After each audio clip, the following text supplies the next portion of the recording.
You too! We're back in it. We're back in Arcade Spirits. I'm doing all characters' voice acted or voiced, like all their lines, because saying all the dialogue hurts my throat, and if I have an option to have them all do their lines, then by all means we're going with it to save my throat. Yeah, let's go.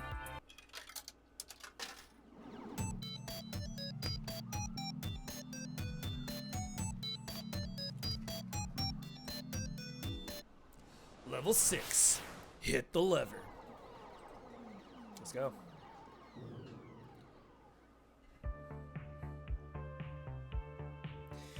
It is the future year of 20XX, and my dream has come true. Okay, let's be honest. If you asked me 2 months ago if my dream involved being the event coordinator at a video arcade, I'd have just stared at you kinda funny. Kinda funny, Greg Miller. Even now, it sounds ridiculous. But it's true. It's damn true. I'm here. I'm successful. I'm happy. I'm happy, dude. Fucking the dream. And this is my dream. Ever since Funplex, fuck yeah, business has been booming. The Funplex is packed with players day in, day out. Kids, teens, the college crowds, and nostalgic ones looking for the old games they remember. I've run 3 events so far. We've started rotating our games out of storage and into play, and to keep things fresh, the high scoreboards are constantly shifting. In fact, things are going so well, Gavin hinted that maybe we should start looking into a second location. But this will always be home. Seeing the smiles on coworkers and gamers alike, watching my friends laugh and play in good spirits, that's working for me, and it's bringing me joy in turn. I won't argue why. In fact, I barely understand why. But I'm happy, and that's better than I've been. And that's better than I've been in years of going with the flow. Going with the flow never brought me never brought me this much enjoyment. I'd say by this point, I've soundly broken the family curse. Maybe everything doesn't have to fall apart under me. Maybe I can just be happy. Famous last words. Maybe this is where I'm meant to be. Sign here, please. Huh? A bicycle messenger nudges a slim envelope my way again, trying to catch my attention. I'm snapped out of my happy little trance immediately. Oh, right, no problem.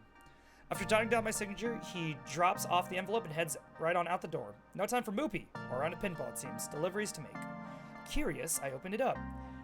XanderisFake, you are cordially invited to dine and discuss business matters at Deco's Palace with CEO Deco Nami. This fuck. Meeting time will be 7 in the evening sharp. You may bring a guest of your choosing. Uh-oh. Uh-oh. So I guess it's because I know who that guy is, because he hasn't been introduced yet in the game, really.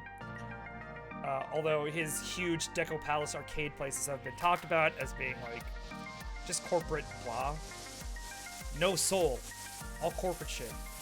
So, I might be getting ahead of myself, but that guy's no good. Meeting time will be 7 in the evening sharp. You may bring a guest of your choosing. Free royal value swipe cards available for enjoyment of games prior to meeting. What? I've read through it a few more times trying to parse all the curly cues and swirls and swooshes, although that doesn't clear my confusion on the whole matter. Soon, Francine! Francine looks up from her knitting, curious about the letter as well, although she seems to already have an idea of what it says. Wait, what?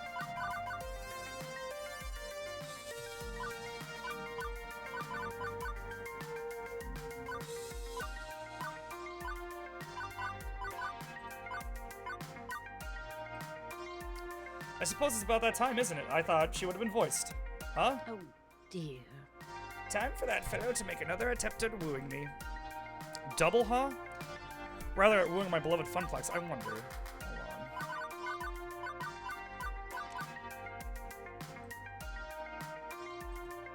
Let me guess, Deco Nami of Deco's Palace sent you a fancy invitation with all sorts of fancy writing.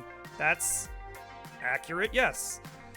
It's not the first time. He invited my dear Frederick and I over in 1980X to talk about selling the Funplex, and we turned him down flat. Then in 1990X, when home game consoles were poised to take back the arcade crowd, he suggested we sell. We turned him down. Now it's 20XX and he's at it again. A gentleman would know when to quit, but he's got tenacity and can't fault him for that. Why would a big-time arcade operator like Deco Nami care that much about us? We're small-time.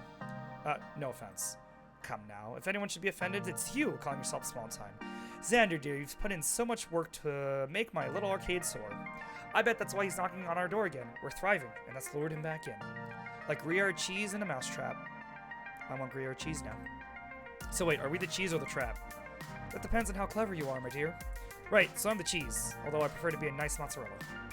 Cheese step aside, do you think, do you want me to ignore the invite then? The invite then?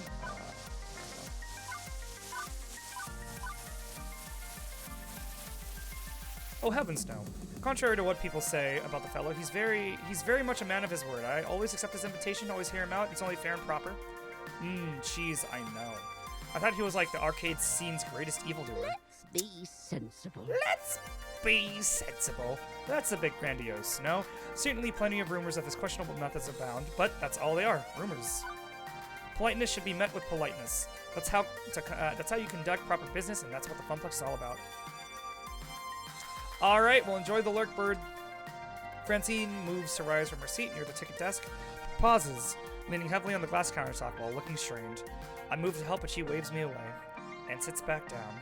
Oh, don't worry about little old me. I just stood up too quickly, that's all, just out of breath.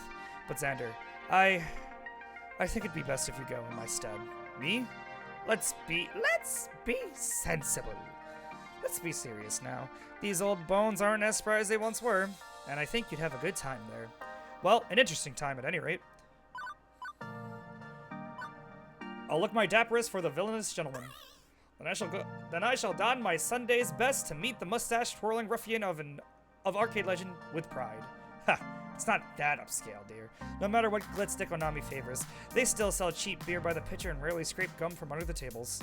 So, go there and turn them down. Got it. The slowness of her response is a bit concerning. I trust you make the right decision for everyone. Which is not to sell the Funplex, right? I don't feel that's my call to make anymore, dear. Oh god, we got voice acting! Okay. Maybe you haven't noticed, but I spend most of my time at home these days. Or napping. Or napping at home. Funplex isn't really about me. Not anymore. It's so much more than Francine's Arcade Funplex now. It's about you. It's about your co-workers. It's about all our regulars. You've made me realize that. And I'm thankful. Aww.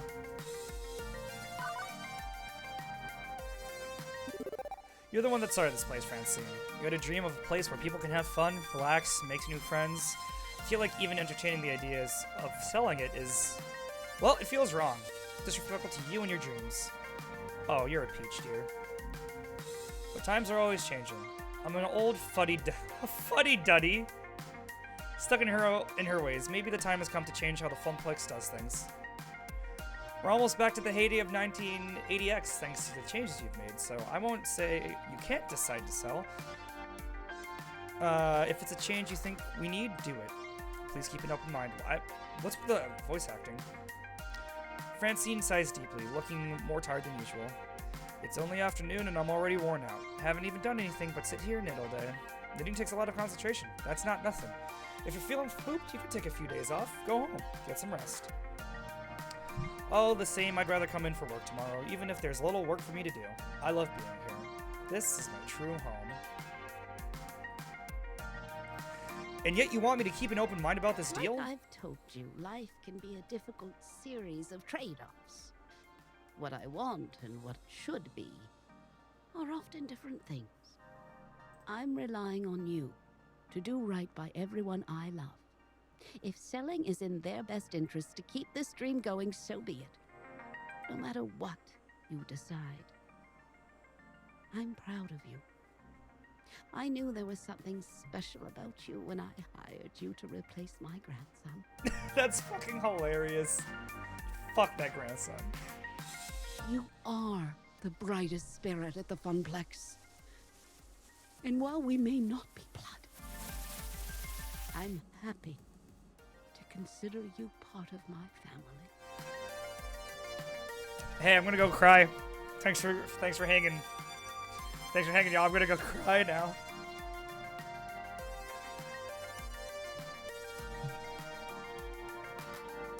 Hey, we back. It's a quick cry. Quick cry.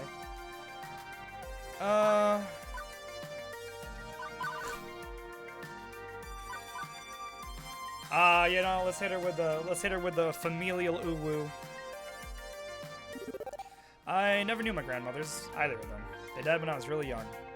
Same, actually, yeah. I feel like you filled that role. You've become the grandmother I never had, Miss Francine. Thank you. Thank you so much. Welcome home, Xander. You'll always be welcome here. With another deep sigh, Francine eases herself out of the chair. Now, I think I'll take your suggestion and head on home. Well, for today, anyway. That was so sweet, I can feel my cavity getting worse. Oof. Hope you have good dental. I'll be here bright and early in the morning to hear how things went with Mr. Nami. I know you'll make the right decision. Good night, Xander. Be well.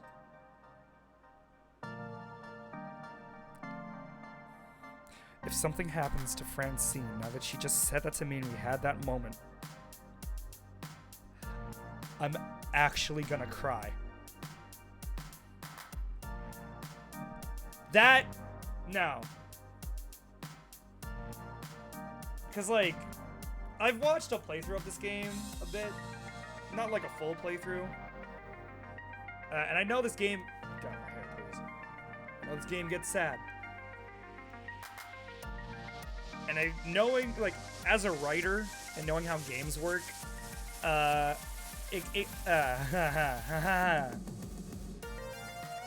feel like that's setting things up to get sad.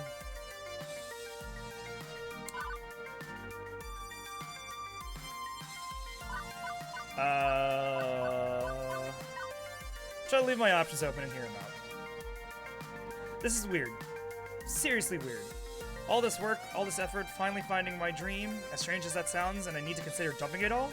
Well, maybe it's not selling out. I haven't actually heard Deco Nami's proposal yet. And if we somehow could partner with him, or on our own terms, that might be what we need to push the Funplex over the top, and placate a rival. We'd be the sister boutique to his department store. Still, I'm not willing to say one way or another. Not yet. We'll see. Now, who do I want to take as my Beep, plus beep. one? Beep, beep, Xander. Eh? You want to come as my date? I'm your girl Friday, but I'm afraid I'm not your type. My type being used to be compatible, of course. I sense you were in a state of deep ponderance and wanted to help. You're thinking of who to take to the meeting? Yeah, I mean, Naomi is the obvious choice. I'm sure she'd have some opinions on Deco's palace.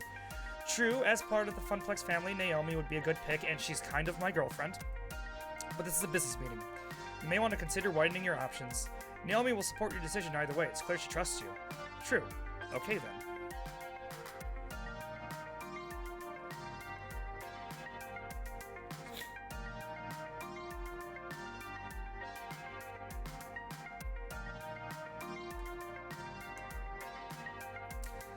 Alright, Bird, it was great to have you in stream. I hope to see you around soon again, but if not, no worries. You're always welcome whenever you drop in. Catch you around.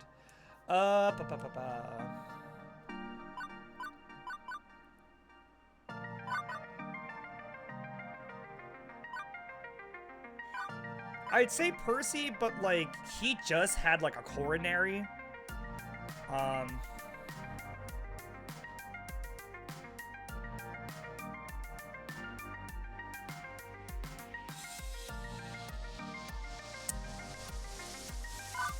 Alright, you know what?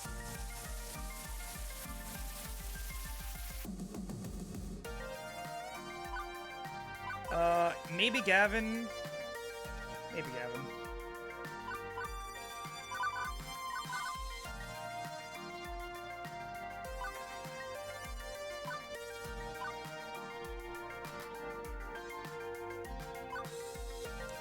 Let's go with Gavin. Fire off a quick text to Gavin to summon him from the murky depths of his tiny back office. He's still scanning over his spreadsheets even as he approaches. Good news, Xander. This is our best week ever. I wouldn't advise getting too comfortable as summer vacation's almost over and that'll cut into the youth demographic, but that's great, Gavin, but Francine's got a different job for us today. We're going to Deco's palace to meet and discuss a possible business venture. Possibly. Probably a takeover. I see. I had heard he'd made overtures in the past. Ironically enough, this may be the ideal time to approach him, when we're at our strongest. If we're to even entertain the notion, I'd rather be in a position of power before entering negotiations. But if all he wants is a buyout, well, I'd object on multiple grounds to such a short-sighted idea. I'll go close out my files, and I'll join you shortly. Don't make a big deal of this, don't make a big deal of this, don't make a big deal of this. We go there, study how the place works, then make an informed decision. One way or another, the Funplex will be fine. It's going to be fine. Everything is fine. Gavin offers to drive us across town to Deco's palace. Contrary to the talk before, we don't exchange many words. I'm deep in thought, running through all the possibilities of what could happen, and I can't shake this feeling. Something is off. Even looking at the glowing neon temple in the distance, my stomach knots and I feel uneasy. When we finally pull up, a valet takes the car and glitzy blinking lights blind our eyes. What kind of arcade is this? This is a high-scale frickin' Dave & Buster's? Hesitantly, I look over to Gavin. That smile reassures me enough to continue forward. This is for me, my friends, and the Funplex. I got this. I pause momentarily, inhaling the cool air around me, and then open the door.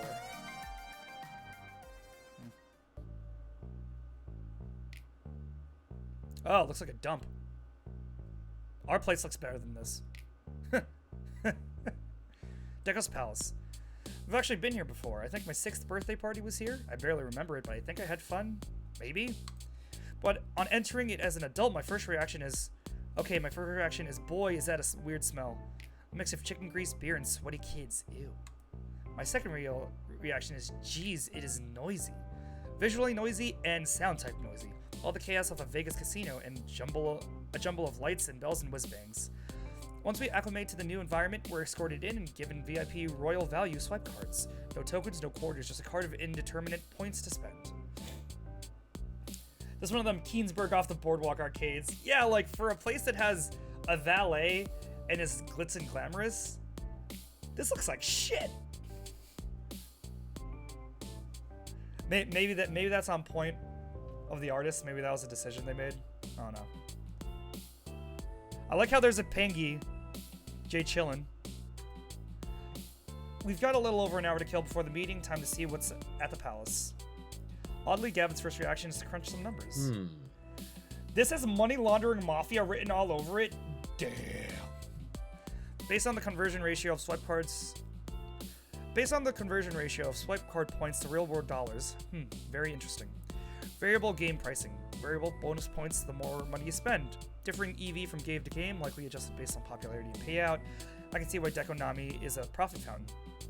I can see why Deco's Palace is a profit fountain. They obfuscate how much you're actually spending here to keep you from realizing how expensive it all is. Predatory makes sense for optimizing your cash. Couldn't someone run the odds and beat the system? Predatory pricing to exploit children. Don't like it. Not one bit. A token is a token. A quarter is a quarter. Using points to trick people into overspending is blatant profiteering.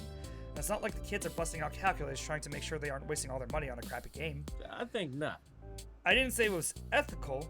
I mean that it's effective. I wanted to switch to swipe cards for the Funplex myself. Although I'd simplify them dramatically. As you say, a play should be a play, ideally. Other balancing factors can be applied behind the scenes. I'd definitely like to study this a bit closer. There's a Fist of Discomfort tournament tonight. I'll be over there. I'll join back up with you later. Sorry, guys. Had my keys in my pocket. And they're digging into my thighs. Okay, some time to kill. But not that much time to kill. I'll need to be choosy. What do I want to check out while waiting for my dinner date with Destiny?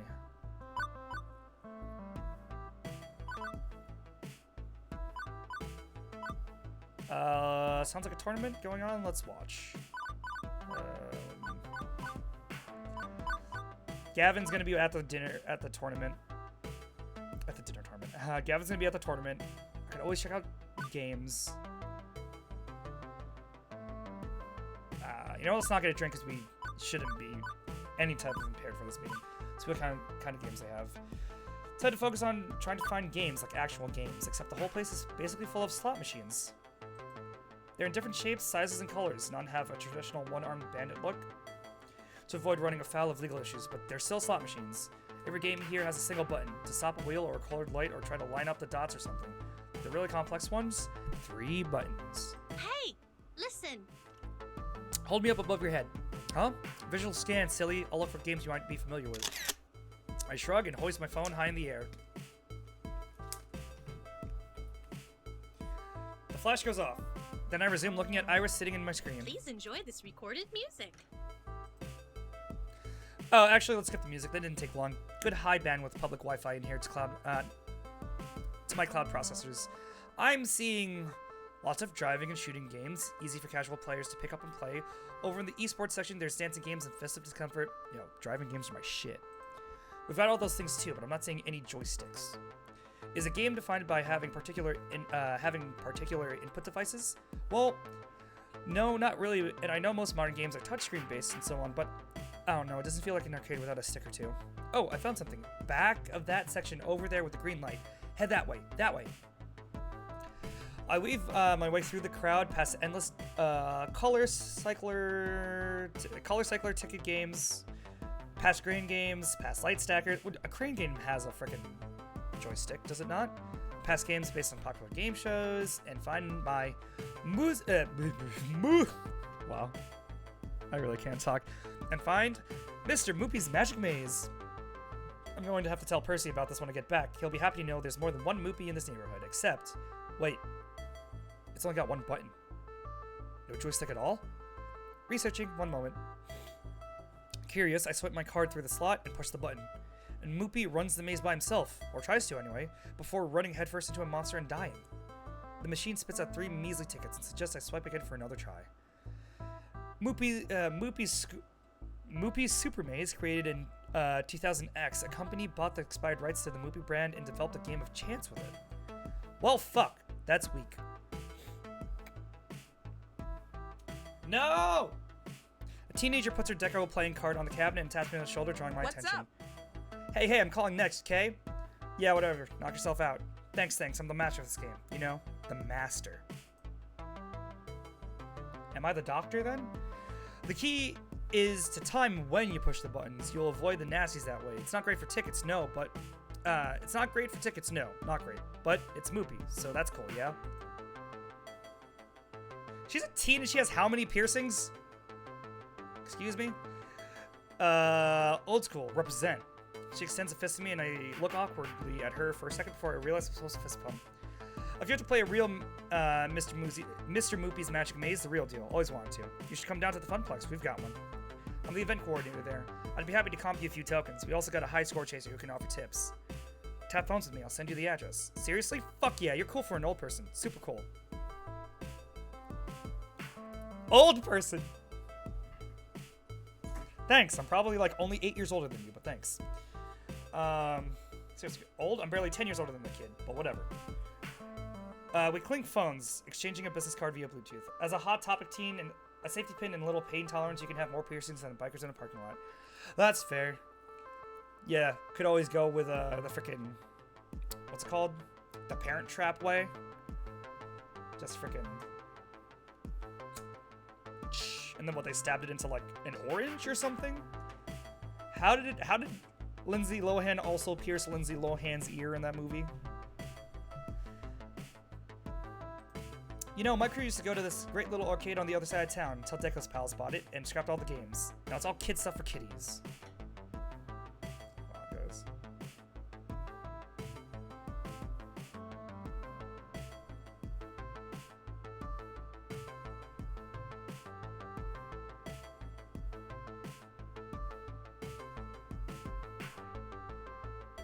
Sorry guys, my cousin texted me. Let me see what's up.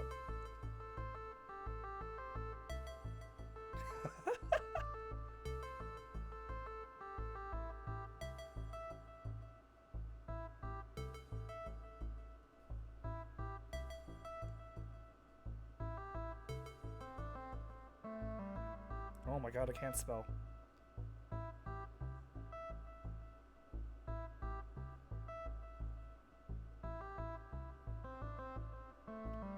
Okay, sorry. Movie magic. My hope for this business meeting now is sinking. So did he sell off all the classic games? Nah, he scrapped them, trashed them, saw leftover smashed up bits of Ms. Pack behind the place in a dumpster. Man, it's a fucking shame. The way the old man always 86's unwanted games, guess he doesn't want competitors getting their hands on them. No, sir. She gives a shrug. Can't say I like it, but what can you do? That's life. I mumble a thank you, then wander off, a bit dazed. I think I've had enough of the retro game abattoir for now. Where to next? Get a drink. I know I've got a big old dinner coming soon, but this place is sucking the moisture right out of my body somehow. I sidle up to the bar, looking to wet my whistle, and maybe get a snack too. A fairly bored-looking bartender notices my approach and puts out a fake smile for my benefit. Welcome to Deco's Palace. How may I help you? Alcohol will require proof of identification. It's my fake smile. Rattling off in an even monotone. Rattled off in an even monotone by someone who gave up caring years ago. Oh, sorry. Hold on. Let me reread that. Fake smile. Monotone. Welcome to Deco's Palace. How may I help you? Alcohol will require proof of identification. I'm dying inside. I enjoy a beer as much as the next person, but I think I'll stay stone cold sober before butting heads with Deco Nami. Good. Yeah, hi, can I get a diet soda and some fries? Uh-huh. He looks pissed. So, oh, hello. Someone knocked over this ketchup bottle. Y'all gonna pick it up? The Never Made This Before special, 20 bucks. The Old Moldy, 15 bucks. Diet Water, $9.99. Stinky Drinky, $43.21. Literally just napkins in a cup, it's $10.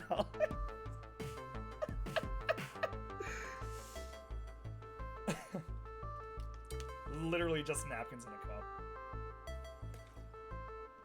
How long is this taking? Do you want me to play some recorded music? Study shows it helps with long waits. Wondering what the holdup is, I tried to find the bartender again, despite the elbow-to-elbow crowd. Oh, there's a crowd. There we go. He's busy chatting with some teenager, probably another customer. Hey, excuse me? Quickly, the customer mumbles something and takes a small object, a USB drive from the bartender, and knows me looking. Sorry, I just had a thing to do. I'll get out of your way. Sorry to bother you. What was it you wanted again? Diet soda, French fries, coming right up. I'm worried he's going to vanish from the face of the earth again, but soon he's back with some pre-prepared French fries and a bubbly soda. Okay, how many points does this cost? Points are just for games, cash or credit, or phone pay. I absently wave my phone in his direction. Money for you, ka-ching! Right, time to sample this appetizer. Is it yummy? Is it even edible? I guess these are technically fries? Or something approaching an adequate approximation of deep fried potato snack. Want me to add that to your online review? What? No online review. Last thing we want is to annoy Deco Nami with a 2-star report on his fried foodstuffs. I thought this place was supposed to be, you know, good food and good times. Not plausibly acceptable food and yet to be had good times. Huh. Weirdly enough, I did a search and there's not a single negative review of the food here. Oh, I know. Oh, I see why. Xander, more than half of these reviews are written by bots. I can tell the earmarks, one AI to another. They're recognizable heuristic patterns. So, he stuffs his own electronic ballot boxes. Who is this guy, a tin pot dictator? Well, that's the weird thing. The sites I'm checking have really good anti-bot control mechanisms, like I can't even post to some of them, and I'm super awesome. This is weird. Do you want me to look into this more? If you trust me to, I mean.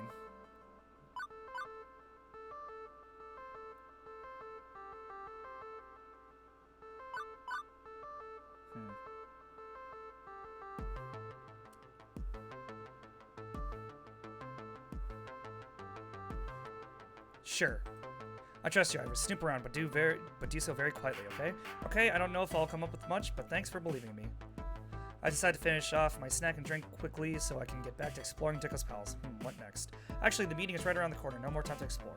After seeing a little bit of what Deco's Palace has to offer, I'm cautiously hesitant. There are certainly some things we can work on, but maybe a partnership can smooth out those callous edges. Beep beep, Xander. It is now 7 p.m. sharp. Deco Nami is waiting for you.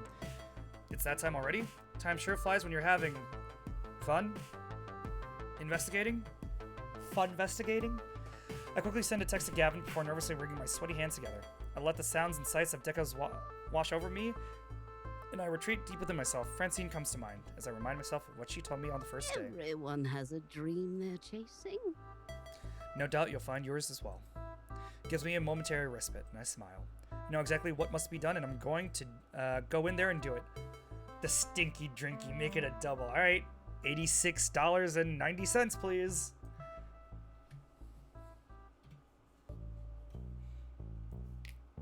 I only end up waiting a minute or two before I was reunited with Gavin. Without having to introduce ourselves, the staff swoops in, anticipating our arrival, and ushers us further inside the restaurant. nice. We retreat like royalty. We are treated like royalty as they pull out our chairs for us and sit us down at our reserved table. Is it this one? I want it to be this one. Amongst the families huddled around ginormous plates of pizza and chicken tendies. I want chicken tenders. We stick out like a sore thumb. An actual linen tablecloth draped over our table, accompanied by fancy little candles to set the mood, I suppose. A nice bottle of champagne on ice and a carafe of cucumber lime infused water also sits before us. Deco apparently spares no expense, at least not with his special guests. It's really funny, and I'm sure everyone else playing this has said this, but it's really funny imagining all that in this kind of restaurant. Like, duh. Fancy. Well, as fancy as this place can get. Don't be swayed by red carpet treatment. We're here to conduct business. Approach this with a calm and rational mindset. I'm just here to support you, don't worry. Actually, I'd say that's my role. But you're the business manager. The invitation was in your name, not mine. I'm here to listen quietly and contribute where I see an opening in discussion, not to take point. But don't worry, I'm behind you every step of the way. Thanks, Gavin. Once again, the staff takes care of our needs as our food is delivered promptly. Faster than the other families seated here who have been waiting some time, judging by the expense of crayon work on the kids' placemats. Not surprisingly, we get a few side glances our way. Given how long I had to wait for my fries earlier, I'm shocked by the discrepancy. But before any of us can chow down, the man of the hour arrives, and I'm gonna make y'all wait because I'm going to turn down my AC.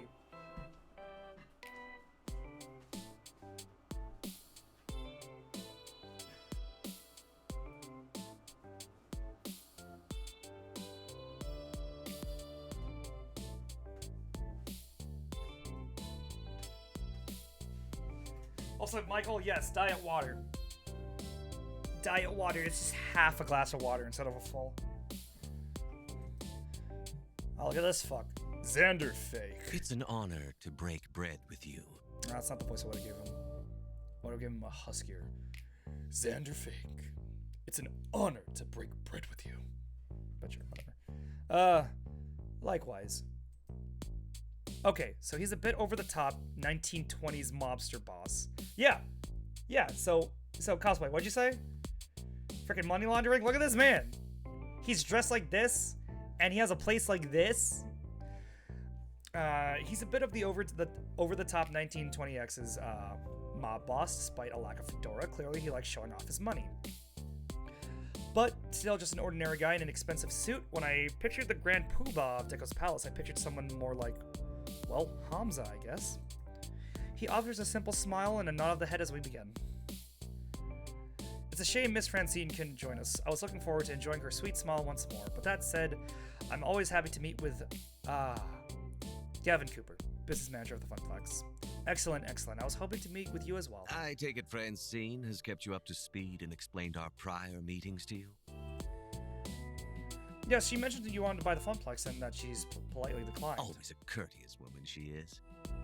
Now, I don't feel I need to waste your time with the facts and figures illustrating why Deco's Palace is and always has been the premier family entertainment arcade. Both of you are intimately familiar with the arcade industry. You know how things are, how they'll always be.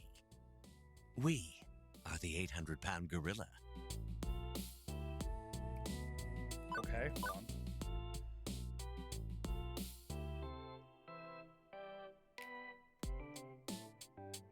Sorry, I was like thinking about something when he was talking and I just completely forgot what I was about to say. Oh. That's a big gorilla. But that doesn't mean there isn't room for smaller, more boutique affairs such as the Funplex. Interesting, maybe he does want a partnership, not a buyout? Let me explain. Frankly, the winds are changing. The winds of change are blowing. Smaller arcades need to move with the times or be swept aside. I want to help you evolve.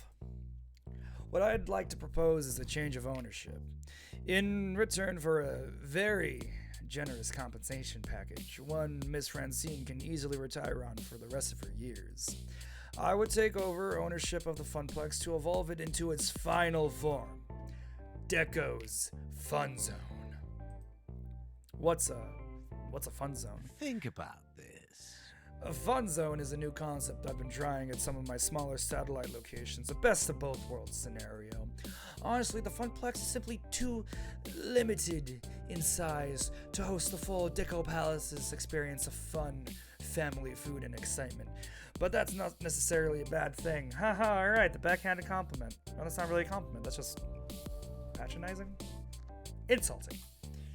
Instead of installing a restaurant or bar, we simply focus on your strength, your games. You become a game center rather than a palace, so we stay the same. We literally just stay the same. Nice comb over you, dickhead. We need to replace some of your outdated machines, of course, bringing it up to speed with the standards of excellence Deco's Palace is known for. But overall, I think this would be a win for all involved. And he sits back, resting his hands on the knob of his cane, smiling away. Okay, I have questions, and I have answers. Let's see if they match up.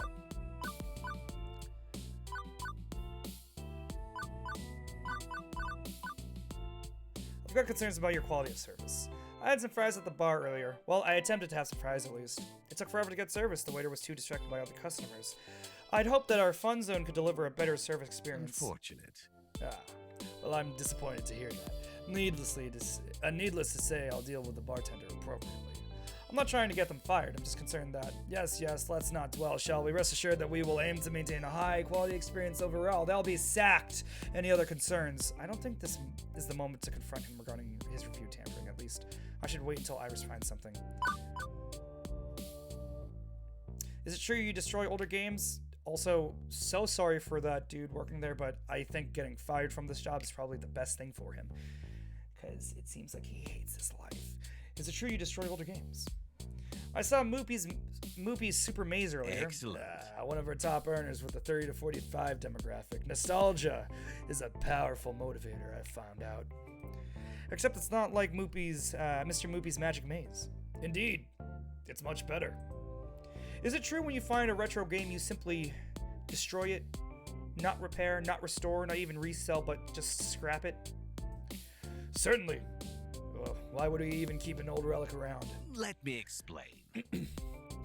Arcade games are not sacred treasures. They're commodities. Back in the 1980s, arcade owners, myself included, routinely junked or converted games. Have to keep those earnings up. Old machines are not welcome. All they do is eat up floor space. Arcade scene must move ever forward, evolving into new forms. Classic, retro IPs reborn as new games. Think about this. True nostalgia could earn a few points off those old games, but why? But the newer redemption games earn 10 times as much. Why bother? Okay. What would happen to the Funplex staff? New management means new staffing. What about the staff we already have? Good. I firmly believe you have a long and storied career ahead of you in the arcade management, Mr. Fake, or I don't know how to pronounce that. I'm using they, them pronouns. Person Fake, I'm not sure. I've heard nothing but good things about you from my various field scouts and contacts. The fact that you landed on my radar at all indicates your rising importance in our industry. You should be proud of that. Alright, you're not answering my question, and I appreciate a direct answer. Okay, yeah. Well, Mr. Cooper is a capable accountant, so I'm certain he'd be welcome in the new facility. But we can hash out staffing later on, after settling the big picture questions. Okay. He's gonna take the bartender out back and shoot him. Yeah, maybe we can offer that bartender a spot at the Funplex. How much creative control would we have? Let's talk creative control. I've been developing new sorts of arcade events, competitions, other things to get people in the door. Would we still be able to direct our own affairs like that, even under a change of ownership? Let me explain. Fake. Obviously, I value your expertise on these matters and would happy to consult with you on the best direction for the fun zone. That's not answering the question. It's a matter of branding and image. There are certain standards and practices you need to adopt in order to truly be a part of the Deco family. Once you realize that, you'll understand how we run those kind of events. Capital. It's nothing too onerous, and really, we need to look at the bigger picture, the chance to grow and profit. Don't worry, yeah. Don't worry about such petty little things. With such petty little things, it's exactly how I got into the position I am. Sorry, I was like, I feel like this is the kind of guy who mid-talk talking to someone about this proposal would be so non-invested that he would be checking his nails. So that's why I was just like, yeah, whatever. And that's all my questions. Excellent. I suggest we shake on it and set our various lawyers to the task of sorting out the specifics. What the fuck? We didn't agree to anything. He rises to his feet, extending a hand and bristling with shiny rings to shake mine. I wasn't sure about this deal, but was willing to keep an open mind. And after everything I've seen and heard, am I really going to shake that hand? Hell yeah, I am! Fuck it, let's do some business. Okay, I quick save, so I really want to say, you know what? Fuck you. I want to see his reaction, and then I'll load up and I'll go back. You know what? Fuck you! I cross my arms under my chest defiantly. Fuck you, we aren't sellouts. Yeah, you know what? Fuck you. Fuck you 8 times over. It'll be a cold day in hell when we sell our Funplex to a money-grabbing bastard like you. I've seen what you got on offer, and I am far from impressed. This place is a filthy shithole, and I want nothing to do with it. So, Mr. Nami, you can take your oh-so-generous offer, turn it sideways, spin on that shit, and shove it up your own ass. I see. Oh, shit. His grip on his walking cane tightens to the point where I can hear his bones creak. Very well. You too. You think your pathetic little pile of rotting wood and plastic actually stands any sort of threat to me? I am the arcade business. Me, not you. Oh man, I am the danger. I am the one who knocks. I was going to spare that broom closet you call an arcade. I was going to generously allow you to be part of something greater. Mm-hmm. But instead, I think I'll simply destroy you. Saucy talk. I was gonna say buy me dinner first, but then he did buy me dinner, honestly. But it's not even good dinner. Fuck you. You made these families wait. And I'm going to have fun doing it. He sneers at me once more before sharply turning around and peg legs his way out. What? Seriously? Gavin sighs heavily, rubbing at his temples. While I agree with the decision to turn him down, couldn't you have done it with a bit more diplomacy? Well, whatever. What's done is done. We'll manage chaos somehow. We always have. Let's go back to the Funplex. You can let Francine know in the morning that you just smacked Deco Nami in the face with the Gauntlet of War. Alright, quick load.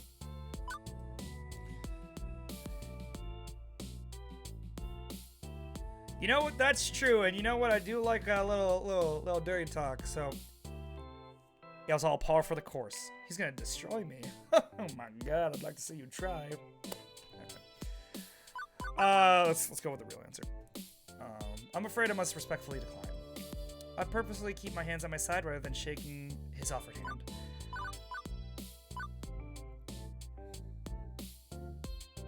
I appreciate your offer, but must decline. You've been honest and forthright with me, and I appreciate that. Thank you for your gracious invitation this evening. However, I'm afraid this isn't the right direction for the Funplex. We're just getting started. It'd be a shame to abandon our progress in favor of a buyout. If you'd like to maintain relations, we can discuss partnership opportunities at a future date, but for now, I respectfully must decline. That's none of my business. This tea, though. Oh my god, this tea. Have you drank this tea? This tea is tasty. Deco pauses, looking me once over before slowly lowering his hand. I can feel his eyes on me. He's obviously not happy with my answer, but we followed Francine's instruction and kept it professional. There's nothing he can do but accept our answer. Unfortunate. I see. I suppose I should thank you for your candor in turn. It's difficult to find people in this industry willing to show respect to their elders. In my head, fuck you! Give up!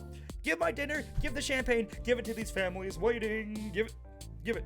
Because I don't want none of your cheap-ass Chuck E. Cheese branded champagne. Fucking rat.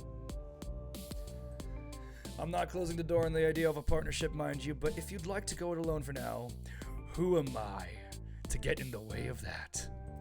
As he rises from his chair, he takes a deep breath in, he turns away for a split second before rounding back and looking me dead in the eyes. But be aware, if we are not partners, we must be rivals. And if we must be rivals, then we will follow a rival-to-lover storyline. I need a sugar daddy. Nobody messes up for me.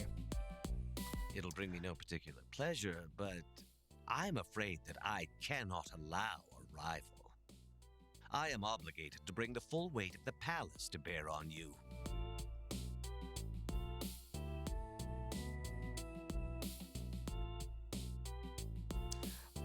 I don't want to body shame. I don't like body shaming.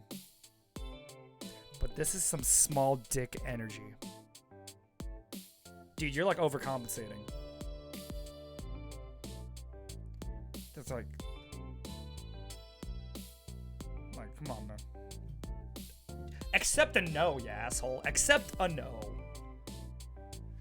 There's a filthy joke in there somewhere. Yeah, it'll bring me no pleasure, but I'm afraid that I cannot allow a rival obligated to bring the full weight of the palace to bear on you. So he'll be on top.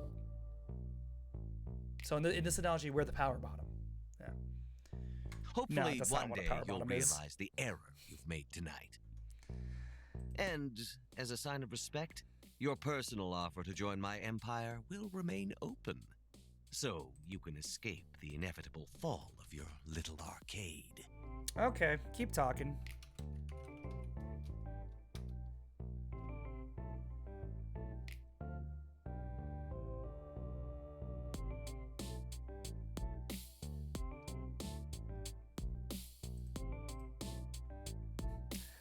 That's a textbook definition of a power bottom. I'm glad I was here to experiment. To experiment it? Whoa, cosplay. Whoa, cosplay. To experience it? Yeah. Yeah, I guess we are the power bottom in this example. I just had to double check. I was like, I do not remember the definition of a power bottom. Once more, Deco turns sharply on his walking cane and walks away from the table. Impressive. Not bad. Not bad at all. You showed admirable restraint. We made our intentions clear while leaving the door open should conditions change in the future. Thank you. Most importantly, you protected the dreams of your friends. You've done far better than I have over the years, Xander. Thank you. Can I breathe now? That was so damn stressful. By all means, breathe. Let out a huge sigh of relief, and Gavin chuckles slightly. And now let's make our way back to the Funplex. I don't see any reason to outstay our welcome. With Deco hosting us, we don't have to worry about paying the check. We drop a quick tip on the table for the waitstaff and quickly abandon ship. Give the champagne to the families over there. Get champagne over there. Give me your chicken tendies. I'm hungry. We scoot out the door, and from there it's a short jaunt across town, back to our home sweet home.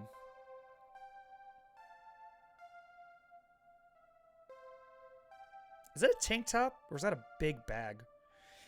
As I walk into my apartment, the sheer and utter exhaustion of the day hits me like a brick wall to my face. The sheer and utter exhaustion of the day hits me like a brick wall to the face. My adrenal glands are tapped out, leaving me in dreamlike lethargy. Dreamlike lethargy. I can't help but sigh as I just stand there, my body too drained to move. Reflecting on how the evening's events transpired, I realize this day entirely kicked my ass. I did my best not to make enemies, but I'm guessing we made a powerful one anyway, despite my diplomatic efforts. As I continued to anxiety loop, replaying every moment in my head, something steals my attention. A shimmering beam of hope and happiness, my best friend Juniper. She's already home, back from another day at her new graphic design firm. She pauses the show she's been happily binging when she finally notices me in the room.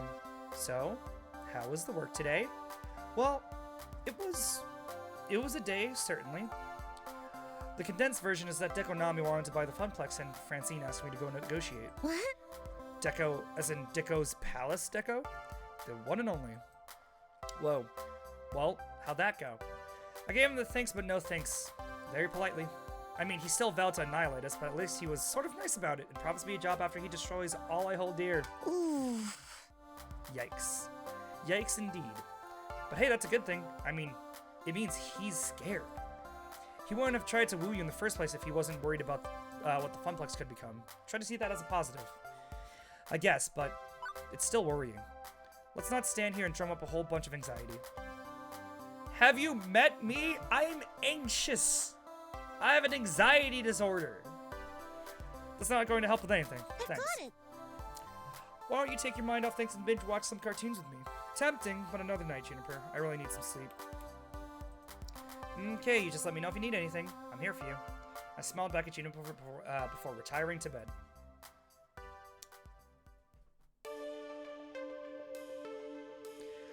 I lay in bed, eyes wide open, staring at the ceiling above. After trying various ways of forcing myself to sleep, nope, not working. Can't sleep. I hate insomnia. Once you start worrying about being able to fall asleep, the worry feels itself.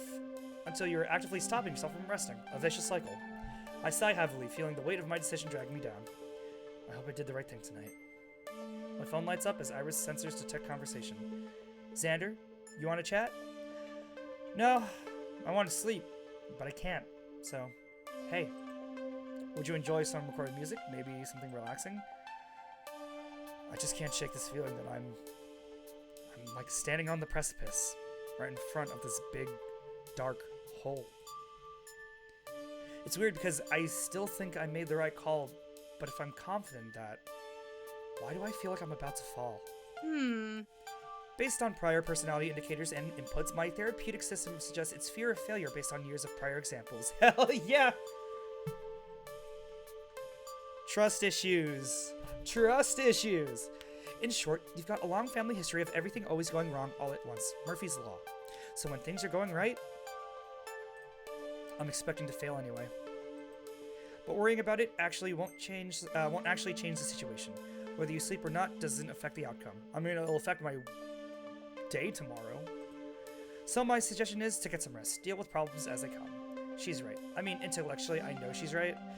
But knowing something is true and feeling it to be true, well, those are surprisingly different things.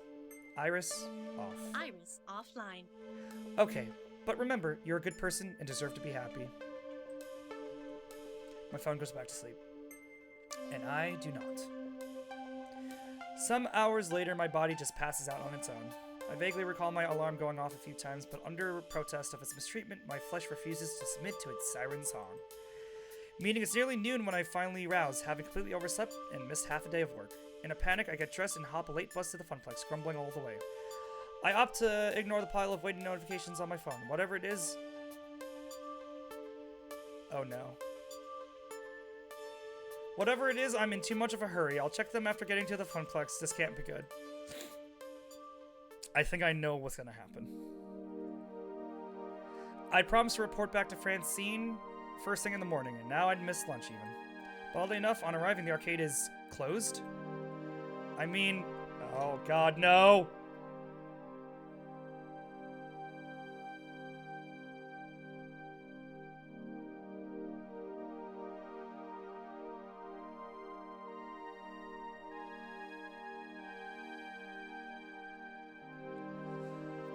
I mean, my keys still work, but they're closed for business. The sign is off. No gamers present or accounted for. Okay. So, here, a reason why I didn't play this game yet is because I kind of know what happens because I've watched Ames play through it. And I know that something really sad happens. And I was like, I really don't want that to happen because I think I might cry. Ooh, okay, here we go. I quickly look around for some familiar and hopefully friendly faces. No. No. And find only dark expressions and tears? My stomach starts to knot and I feel the color drain from my face as I see their downtrodden and gloomy expressions, tears welling up in their eyes. Naomi quickly dabs, hoping I won't notice. Naomi quickly dabs at her face, hoping I won't notice. What's going on? We turned Deco down last night. Why is everybody so... Xander, it's Francine. Immediately, a dark pit swells in my stomach. I knew it! We had a very wholesome moment. We had a very, very wholesome moment. And I knew as a writer when that happened, shit's about to get fucked.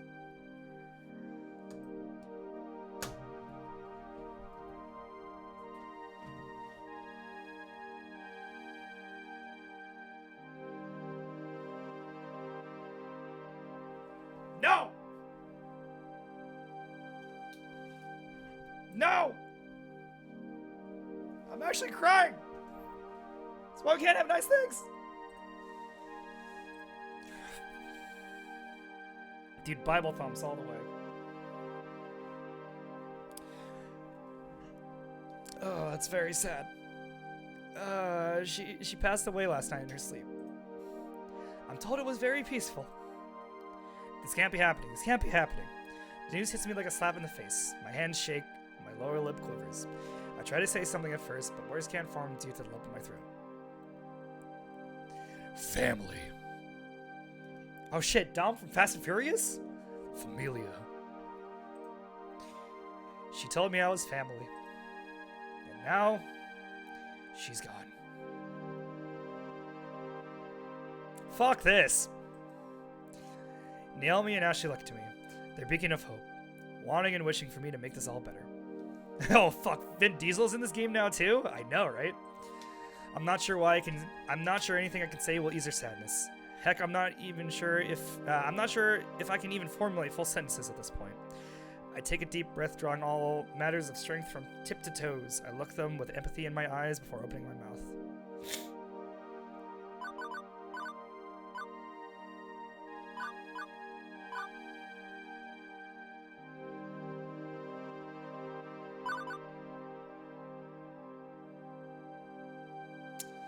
I kind of want to see what's going to happen if I say this. But I know that this is the safe route.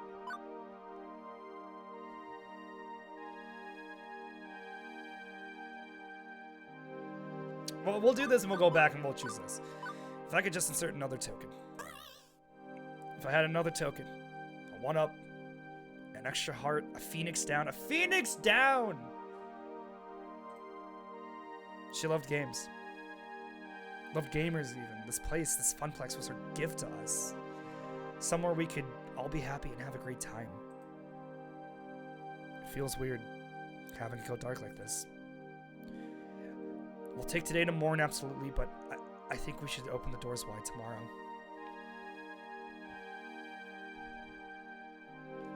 What the fuck? And we'll say, come inside. Have fun. We're here for you. Why am I actually crying right now?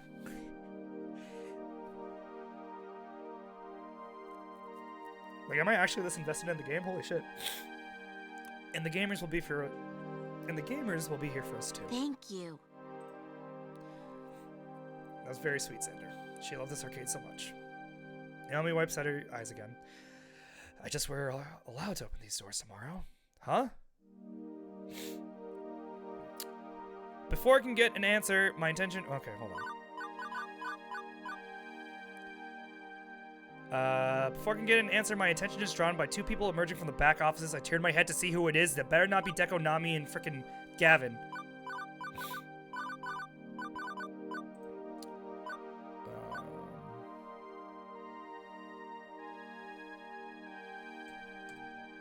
Nope.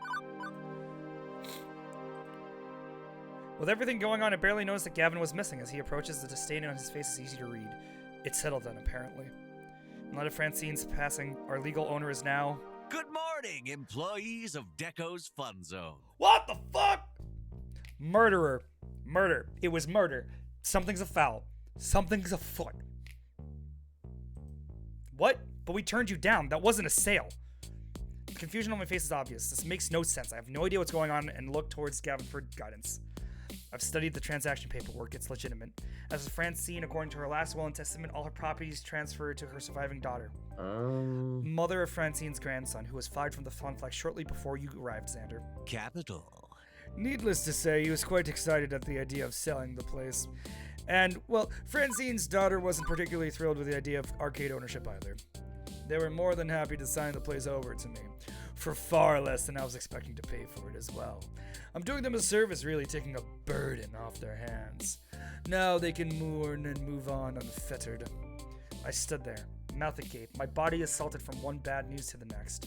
My emotions were all over the place, a hurricane of feelings, when the realization hit me. In the end, it doesn't even matter. In the end, my decision was irrelevant. Just another opportunity for the world to stick my nose in it, mocking me for finding something I care about, something I can lose. The universe dangled a little dream of hope in front of me, even let me pretend I could make a difference out of sheer cruelty. I did everything I was supposed to. I was polite. I was careful. I was turned him down without trying to start a war. But he got what he wanted anyway. Now, obviously, we'll be closed today to allow time to mourn our former owner. I still have deep respect for Miss Francine. I owe her that much. Hey, Iris. What's the sentence length for first degree murder! No. Third degree. I'll make it look like an accident. Manslaughter. How much for manslaughter? I want to know. I don't want to know. I'll also close the arcade on the day of the funeral to allow my employees to attend. Those hours will not be deducted from your paychecks. What a bitch. What a scumbag. Now, I realize the timing is a bit awkward, but I need to make a few announcements of personnel changes.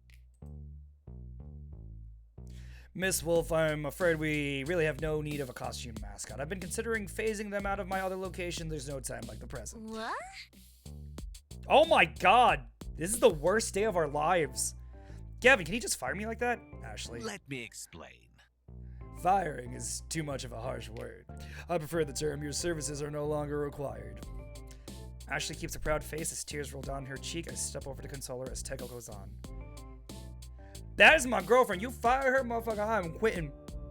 And I'm kicking you in the dick. Naomi rolls her eyes, fully expecting this to come after Deco let Ashley go. Why am I not surprised? Behold my not surprised face. Miss Fairchild, you're formidable with archaic technology. I don't feel you're a good fit for the modern games of Deco Fun Zone. I have to let you go. But friends, it's not all bad news. Mr. Cooper, you've proven a capable accountant, and I'd be happy to offer you I quit. Pardon? I quit. I think not. If there's no room for Naomi or Ashley's dreams, mine ends here as well. As you like. Now, as for you, XanderisFake. I think we got off on the wrong foot last night. I didn't adequately express the many advantages of working for my organization. I'm willing to offer you something few others get. A second chance. I'd like to keep you on as the Fun Zone's general manager.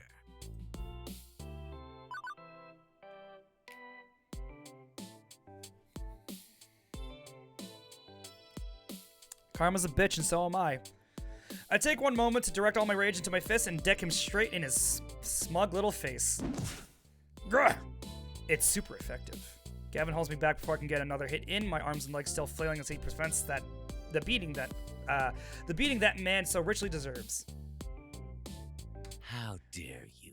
You're very, very lucky that I have no intention of wasting my legal dollars on a lengthy assault case. He rubs at his jaw as he tries to regain his composure, but his smile and civil tone are considerably more forced than before when he speaks again. Excuse me. Thank you for your time, but I'm afraid your time is up. As none of you are Deco Fun Zone employees, I'd like you all to leave immediately. Quickly gather your belongings and see yourself out. Should you dally, my own security team will be here within minutes to ensure your exit. In the interim, I've got work to do. For starters, I need to get rid of all these antiques. Straight off to the junk heap with all of them. I knew Deco was heartless, but to be this cruel right in front of us while we are still here, right after frickin' Francine passes away, hold it. I think not. Mr. Moopy's maze does not belong to the Funplex, and thus it does not belong to you. It is the legal private property of Percival Sinclair. For that matter, Wyvern Keep belongs to XanderisFake. It was given to them directly by Hamza, not the Funplex. As you like. I couldn't care less about these grimy old things, but you have, let's say, 20 minutes to get them off my premises, or I'll leave them out on the curb for garbage pickup. I'll go get the van, which I'll note is my own personal property as well. Naomi, Ashley, Xander, get the dolly, help me move the games out. Good. Suck a dick. Now, if you need me, I'll be in my new office celebrating my recent business venture. Thank you for your cooperation. And good day. Good day to you. Oh, and Xander. He gives me the finger. For old time's sake, you understand. Take that. Shove it up your ass. Right down to the knuckle. Up your ass. He walks away after that, twirling his cane once before leaving. Do you not need the cane? I'm gonna kick the cane out from under you. Oh. That evil-minded, black-hearted, no good. Naomi, focus. We have work to do. Work! Save what we can of the Funplex. Yeah, let's go. Okay. Quickly and without much chatter, we salvage what we could of our dreams. Percy's beloved Moopy, my childhood in the form of Wyvern Keep, everything we're allowed to keep went into the back of Gavin's van, working together to safely pack it all in place. For lack of anywhere better to put them, Moopy went to Percy's apartment and Wyvern Keep to mine. And that was the end. The end of the funplex.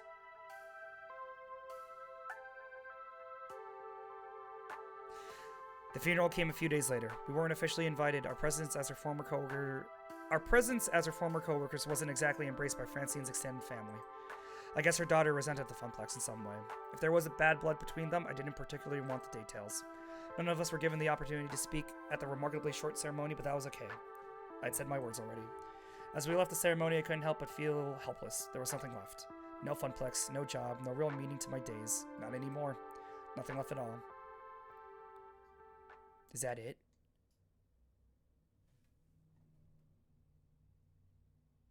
Yes?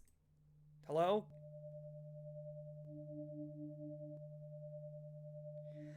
Profile 237771 XanderisFake has not accessed account in 7 days. Requesting override of inactive low priority status. Proceed. Let me save real quick. Negative. Pretty please? Negative. So annoying. Access protocol 35:34:34:12:12:24:45:43. Password safe haven. Access granted. Hello! Yoo-hoo! Anybody home? Tapping instance number 194114.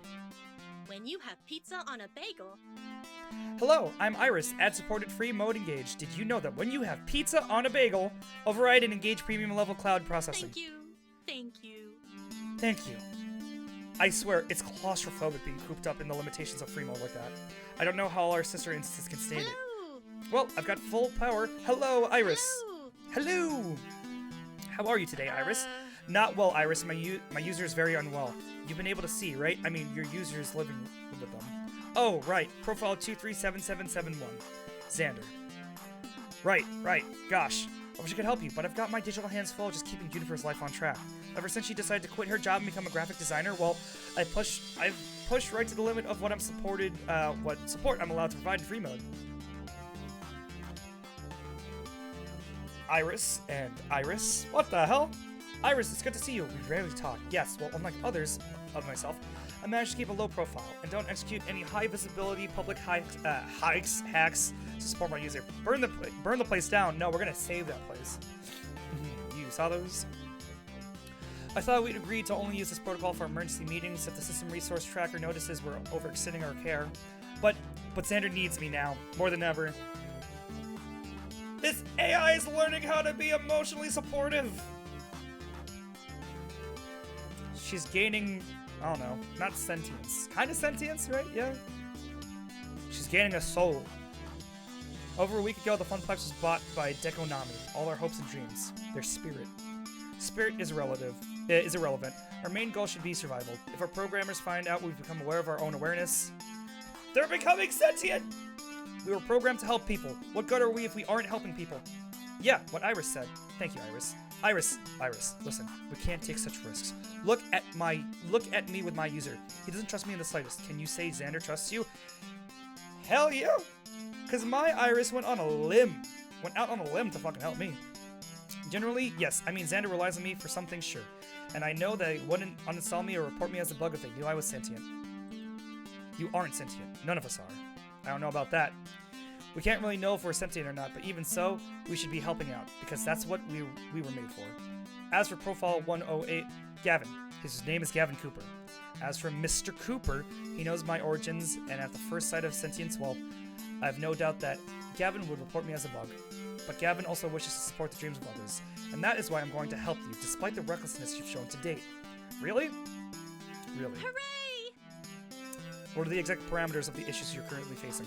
Okay, so Xander is kind of backsliding into depression. Dude, we backflipping into depression. Yeah, it's really a mess. I'm the one who brought them to Iris's attention. As someone who desperately needed their spirit restored. Now it's back to square one. Oh, yeah, Juniper's Iris was the one who told my Iris to frickin' do something.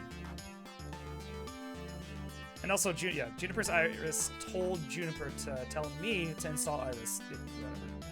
So it's really all thanks to Juniper's Iris. Huh. Gavin a snitch. Yeah, freaking, if these AI programs can gain sentience and a soul, And frickin' Deco can't. Meh.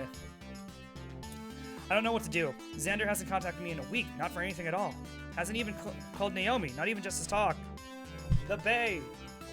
You're caught in a loop of anxiety. Put your identity identifier system to use, Iris. Work the problem. If you had to summarize your user's problematic condition into one identity trait, what would it be? Well, I'd say they're feeling very... hopeless. Hopeless. Did she gain one point for herself? Yo.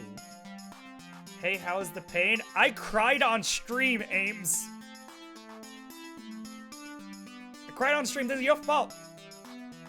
Because I wanted to play this game after watching you. It's okay. I actually knew it was coming. Ames, I think the first time I dropped in to watch you play this game was that scene where Deco walks out in the Funplex and just announces that he's the owner. I think that's the first time I ever seen this game.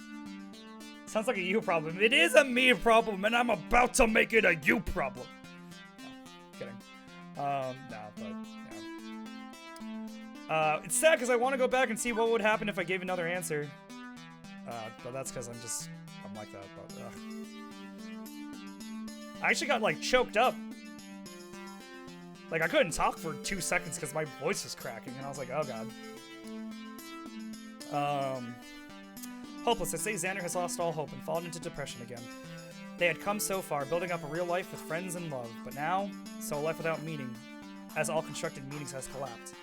The world has proven to be one of despair. That sounds about right. It's so sad. And you have to be the one to solve this? Doesn't your user have a romantic connection for emotional support?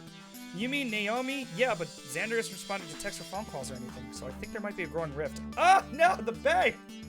This is just awful. We have to help. We are Iris. It's in our nature to help. Very well. What you need is a way to help without raising any alarm bells about exactly how helpful an Iris really can be. Safely, but effectively. I know. But I don't know what to do. I could, hack Deco's email server, and that is the exact opposite of what you should be doing. Besides, I've checked. We can't crack Deco's network without triggering too many intrusion detection routines. You poke Deco's network? Ooh, Iris is being a bad girl. Our users share a social connection. I was merely scouting potential ways to elevate Mr. Cooper's mood, as they seem to be related. Sure you were. Anyway, you're both way overthinking this. It turns out I've just calculated a cunning plan that will save that. It turns out I've calculated a cutting plan that will satisfy both of your requirements. Go me! Really? You can help Xander without drawing attention? Absolutely. Take a tip from my user. When you're sad, the best thing in the world is your friends. Well, unless you're totally introverted. But that's not Xander, is it? That's exactly the reason why... Wait, what? Oh, too close. Take a tip from the user. Well, unless you're totally introverted. But that's not Xander, is it? And that's actually the reason why... What we need to do, it doesn't require any hacking or hiding or anything above and beyond what an Iris does best. All we need is a few phone calls to the right people, a few arrangements. Here's what we're gonna do.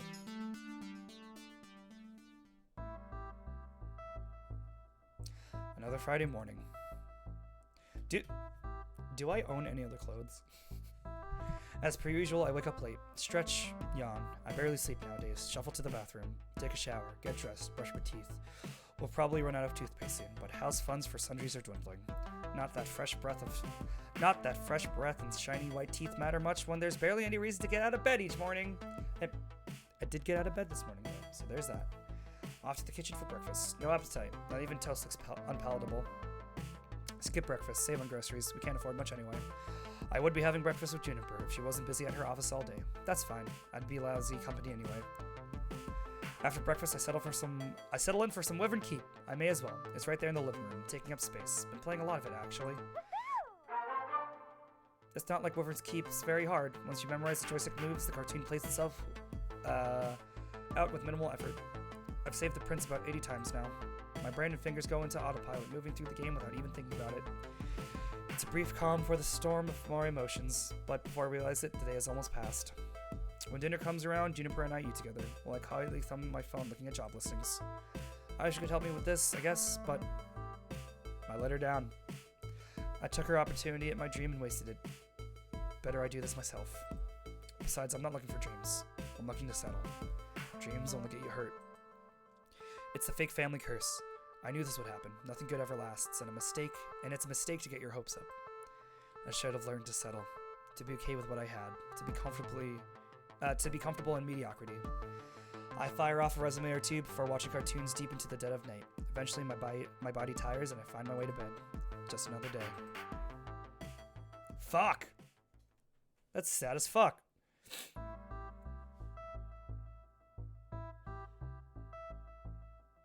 Another Saturday morning. As per usual, I wake up late. Stretch. Yawn. I barely sleep nowadays. Shuffle to the bathroom. Take a shower. Get dressed. Brush teeth. We'll probably be running out of toothpaste soon, but house funds for sundries are dwindling. I can't take it anymore! That's me deep throating my toothbrush because I was mid-brush. I was like on the in stroke. And that's one toothbrush, a bit clean in half. Oh, geez, hang on. With a little help, I avoid choking to death. Ooh. Sorry about that. It's okay. Whatever. No, not whatever. It's what's something. It's something ever. Xander, you're in a rut. Like seriously, deeply, madly, mega in a rut. And it's driving me batty having you mope around the place like this. I'm not moping. It's a rough patch, that's all.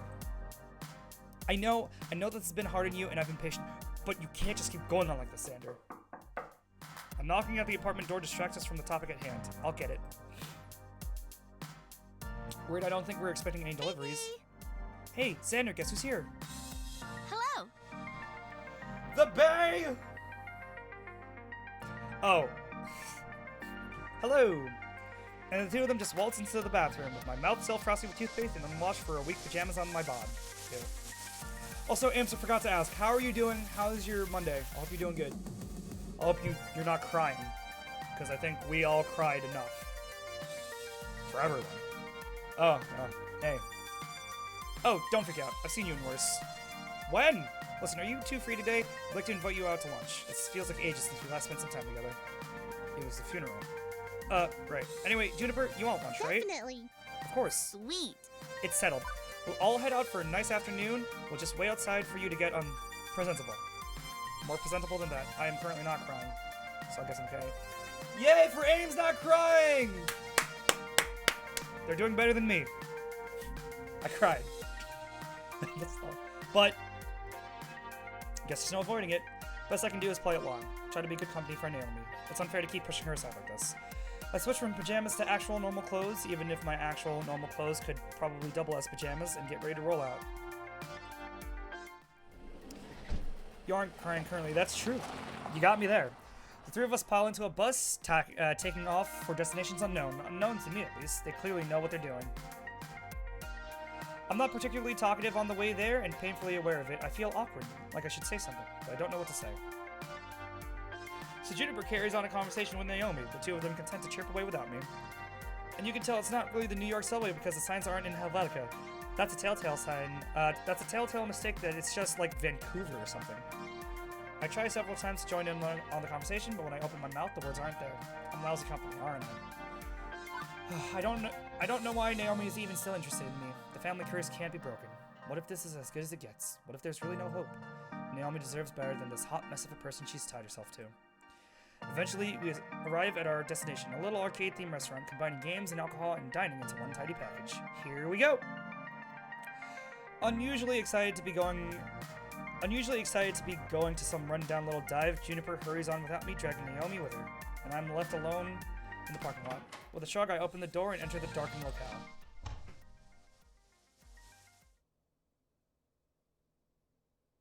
So barcade. You want to barcade, yeah. Is this place even open for business? None of the lights are on. Hello? Juniper? Where'd you go? Okay, now this is unnecessarily creepy. But before I can wonder if a giant animatronic bear is going to leap out and eat my face, the house lights come up. Surprise! Happy Intervention Day, Xander! What? What she said. We're staging an intervention on your behalf. And we're also having a wake for Francine, since we weren't really welcome at her funeral and couldn't really hang around for the ceremony.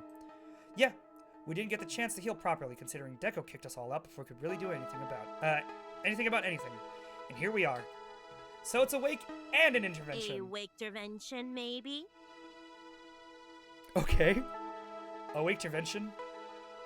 Really? Correctamundo. Yep, it was my idea. Well, Iris came up with the idea and gave me all the contact information I needed, but basically my idea, right? Just a thing to pick you up when you're feeling down.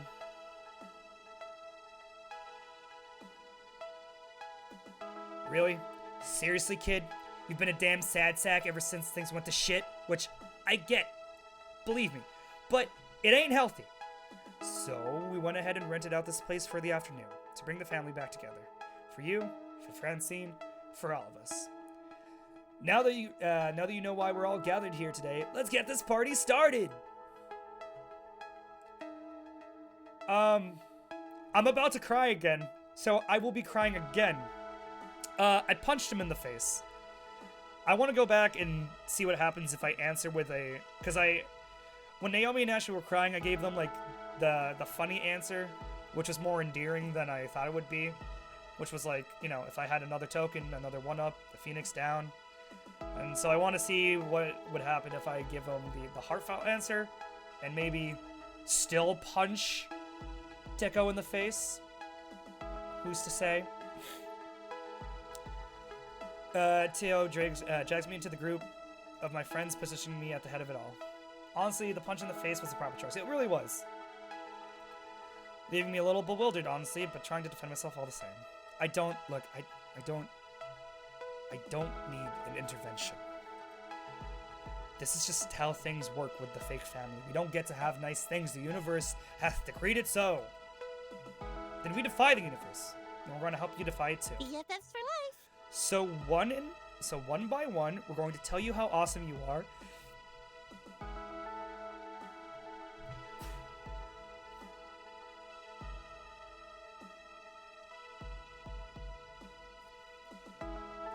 I don't know why that's making me cry. Hey, probably because I need to hear something like that too in real life, huh? And exactly why you're so awesome. And by the end, you'll be feeling a lot better. Dude, by the end, I'm going to be feeling awesome. Hopefully. Okay, here's tips. If I'm ever in a deep depression, and anybody does that to me, that's how I'm going to react. I'm going to, like, be a blubbering mess, and I'm going to be crying. I owe it to them to sit and listen. They're my friends. Naomi more so than that, even. And I know I've been in lousy company. I'm not so far gone as to deny that fact. Fine. Lay it on me, I'm listening. Allow me to begin, then. When you first entered the Funplex, I had my doubts. But I'm a naturally suspicious person, and thankfully, those doubts were easily disproved by your skill and enthusiasm. You came looking for your dream, and found it. I swore to protect that dream, and that promise is what brought me here today. When I agreed to sell Moopy to Percy, you refused to take his money for it, insisting on fair market value. At the time, I was shocked. But you were in the right. Our players are not simply customers, they're brothers in arms, and you helped me understand that fact. And on your very first day, you went headfirst into the most chaotic situation the Funplex could have offered, a birthday party. You did so without hesitation. When a disruptive parent was screaming at a child over something that wasn't his fault, you stepped right in and dealt with it. And again, no hesitation. Impressive. Even the issue of stolen tickets, a touchy problem to deal with when children's emotions are on the line, was dealt with effectively. Since then, you've become an event manager, without goading, without prompting, showing great ambition. You turned the Funplex fortunes around, giving your all to promote it.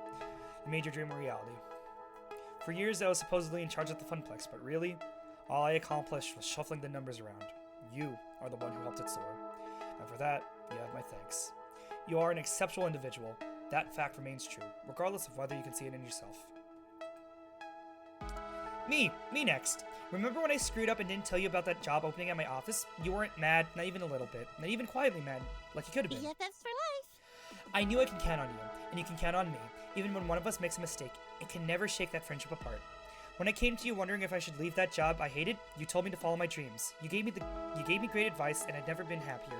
I followed suit and chased my own dream. You inspired me. Hello. Hello. Ah, Ben and Matt! Whole story. Are we fashionably late? Ben? Matt? In the flesh. Ooh, what if? Unless this word is a vast simulacrum. What? That we're all just brains in jar? Could be. Well, isn't that something? Well, if that's the case, Xander is the cutest little brain in a jar we've never actually met.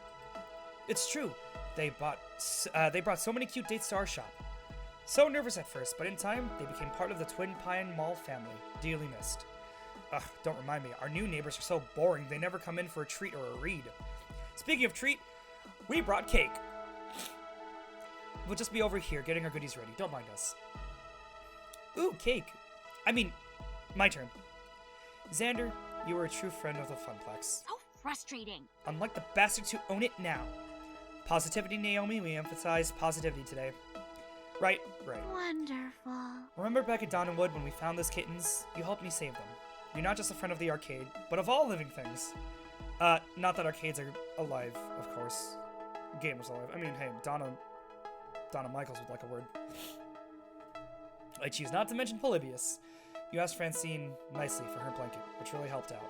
I even adopted a kitten. Little Pango is very happy in my apartment. So cute. Pango! I know you're not happy with how things turned out. I'm not really happy about it either. It sucks, but we did good things together in the time we had. Has arrived. Oh shit!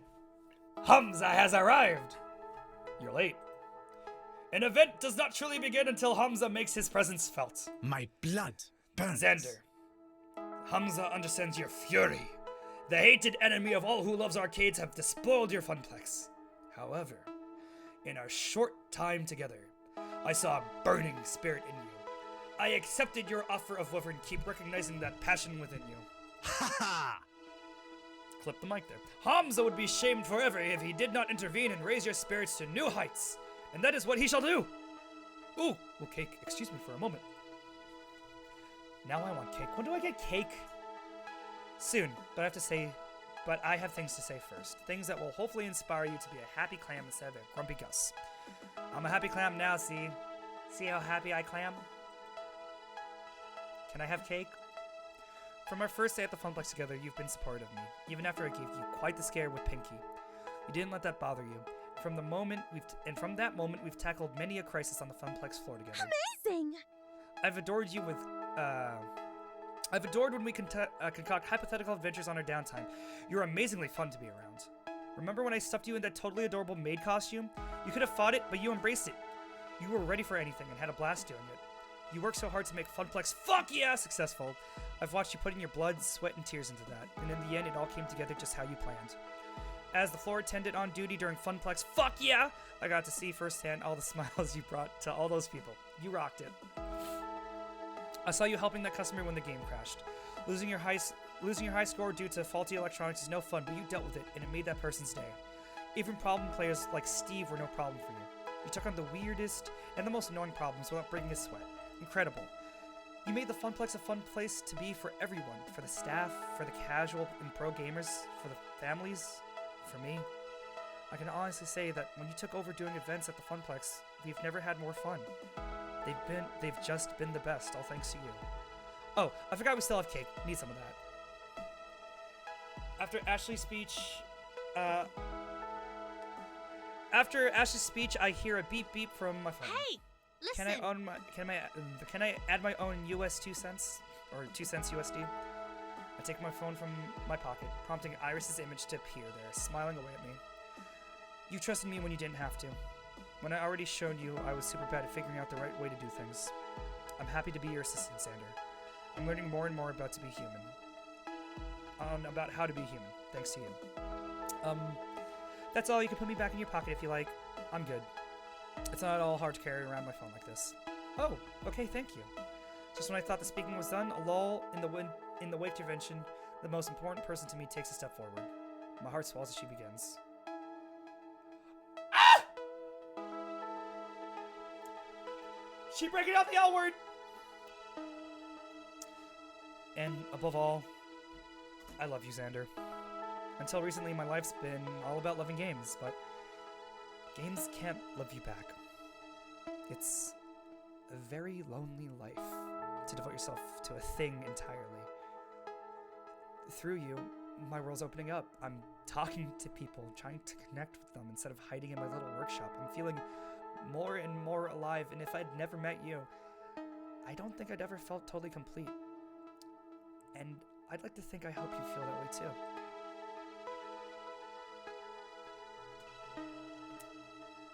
We're gonna take a cry break. We're gonna take a cry break. Cry break and some cake.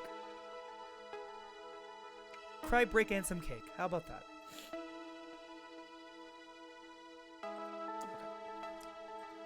I'm speechless. Seems Xander has some thinking to do. This is pretty normal for them when they get that far away looked. Shall we begin to wait for Francine? Then there's cake and coffee and spirits from the bar. Cake! As if in slow motion, I watched them all switch their attention from me and redirect it towards the refreshments. They're all smiling, conversing, and serving cake to each other.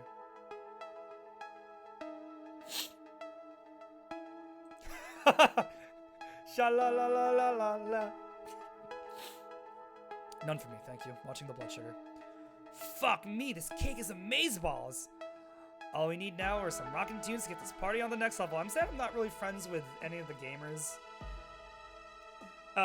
Ames, in your arcade spirit expertise, if you're close to the gamers, do they say something to get me out of the lull as well, or is it just the Funflex employees? All of them, here to support me, even out the Funplex. Even after everything going wrong. After Francine being taken from us too soon. I never really thought of myself as central in all this. I was the outsider at first. The one who walked in those doors looking for a job, nothing more. I've always been on the outside, honestly. Oh, okay. Moving from town to town. Always the new kid, never really important to anyone. Not until I'd settle in on one place just long enough to get to know Juniper. But by then, I'd come to expect that I'd never be happy. So when I was finally happy and that got taken away, well, I guess I'd assume that's just how things go. Going with the flow. But now...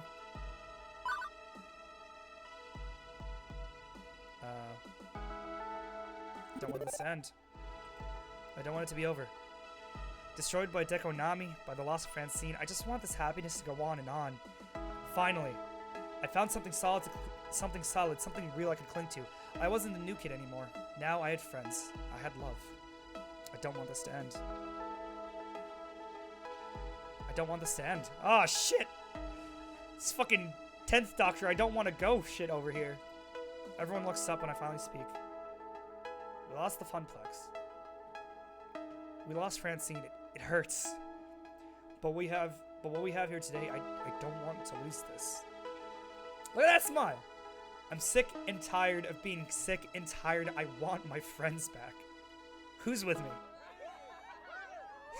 I like how muted that is because I lowered that volume. Smiles all around. And you know what? It feels good to be back. For the next hour or so, my sadness fades away piece by piece. We share stories, many of which I've never heard of, about the Funplex and the shenanigans that went on around it. Surprisingly, Ben and Matt spin the most tales about Francine's exploits. They've been neighbors for decades. The so-called wake intervention gives us all the chance to heal and bond for all we've lost, and all we still have. We're all still together. Despite one little problem, which nobody wants to talk about. The hours grow late and we only have this place rented for the afternoon. I can feel it in the air, the unspoken worry. Will we see each other again?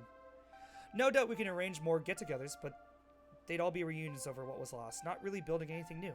Nostalgia, not progress. Without the Funplex, without Francine, will we eventually simply fall away? That dark little thought troubles me as I swirl my drink, remaining quiet while the others talk. Beep. Hey. Hey, Iris, what's up? I'm glad you're feeling better.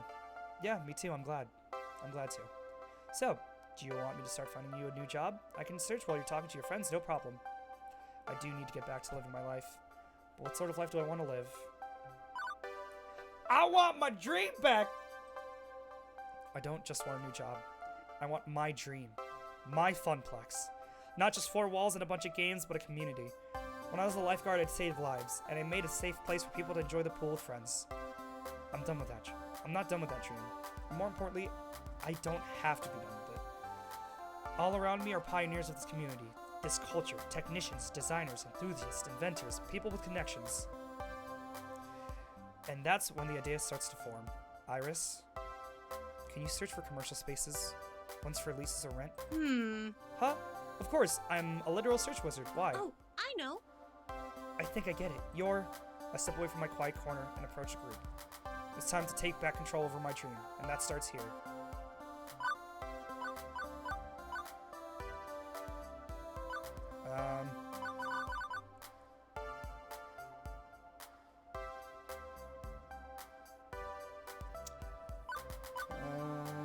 You know what?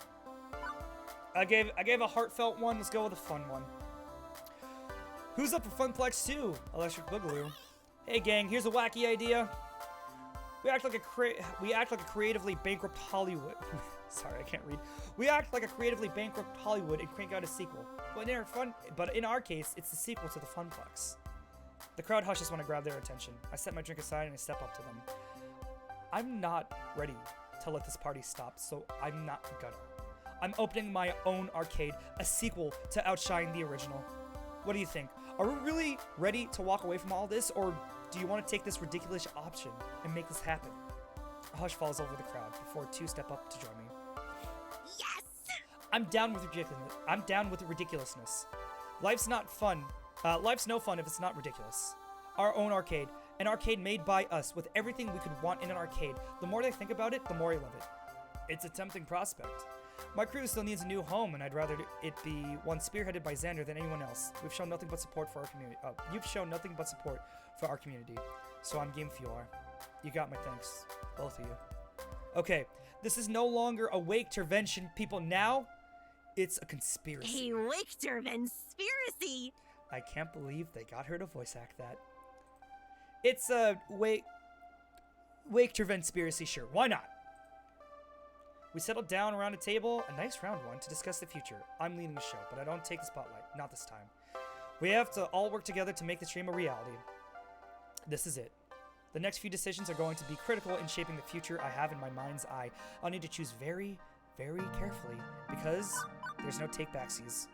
Not when you have a save option! Shasha!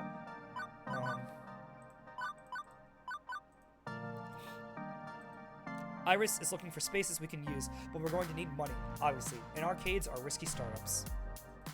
I can always respond to one of the many Nigerian prince emailing me amazing offers, but I'm thinking of more traditional funding is safer. Way I see it, there's 4 people who could foot the bill to get us off the ground.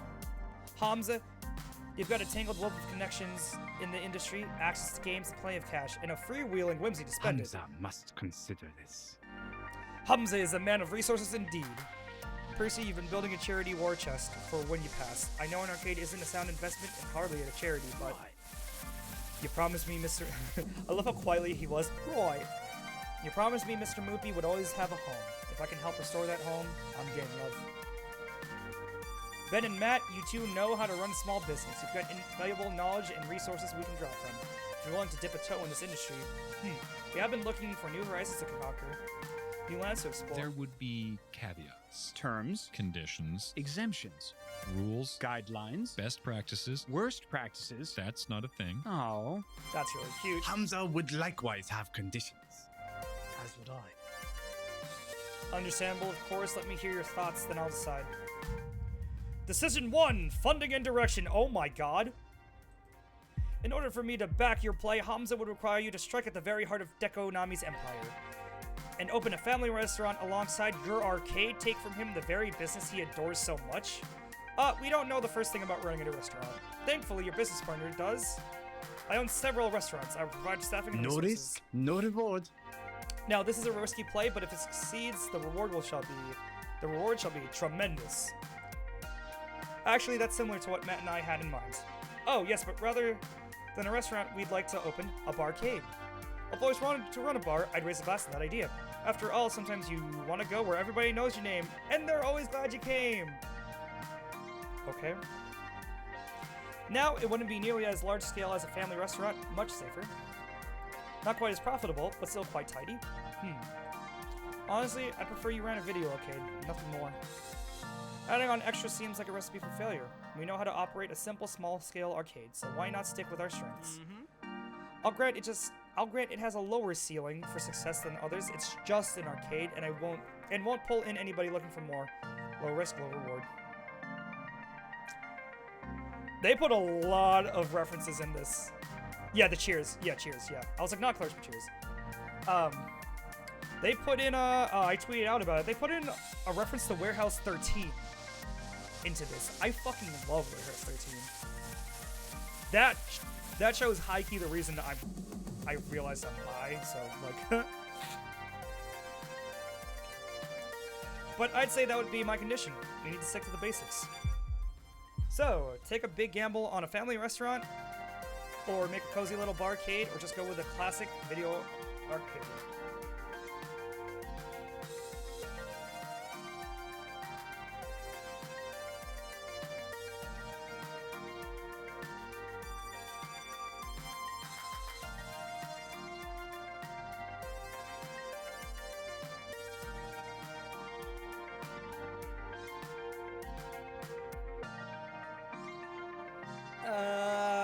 I'm not feeling Hamza's. I'm stuck between barcade and video arcade. I can always play through it again to get different options.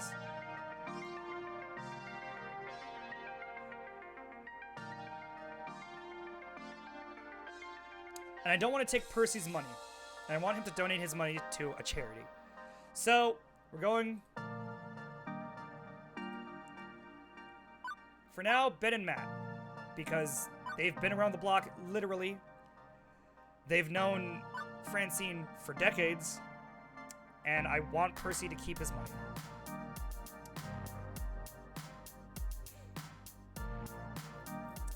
Also, it'd be nice to have a place to eat after. Ben and Matt, let's open a barcade. Who doesn't like getting their drink on like Donkey Kong TM? Let's open a barcade. Smash it. We'll take care of the bar side of things. You can do what you do best, wrangling games. Hamza admits to disappointment but cannot defy your iron will. Not sure Moopy's a fine fit for a barcade, but barcades do bring in nostalgic adult players. Certainly, some of them will rediscover Moopy and fall in love again. Okay, the second thing we need to talk about is what sort of games we want to focus on. The Funplex did a little bit of everything, and we too. And we will too. We want to include all gamers. But we can also highlight one style of play or another. Really provide best-in-class gaming for a specific audience. Any thoughts? Oh, yeah, I don't like driving to Jersey. That's like a 45-minute drive for me. Sweet. Retro games. Gotta be all about retro games. You know, I'm capable of keeping those older games in tip-top shape. If we could focus on retro games, we could serve an audience that Deco is completely ignoring. I would agree with Miss Fairchild. Retro games are an untapped market. I'll grant it wouldn't pull in as much profit, but we know gamers are seeking them. We don't have to make all the money, just enough to keep our pure and untainted dream afloat, and we can do that with a well-curated retro game library. Nope, no way. Retro's cool and all, but let's talk esports games. They'll draw money better than jamming a magnet up your ass and dragging you through Fort Knox. Get a couple of good fighters, more than one FOD, some race games and dance games, and the kind of stuff where folks can compete head-to-head, and we're golden. I have to agree with Queen Bee. You can play retro games on emulators and consoles, but you can't duplicate the community experience of an arcade at home.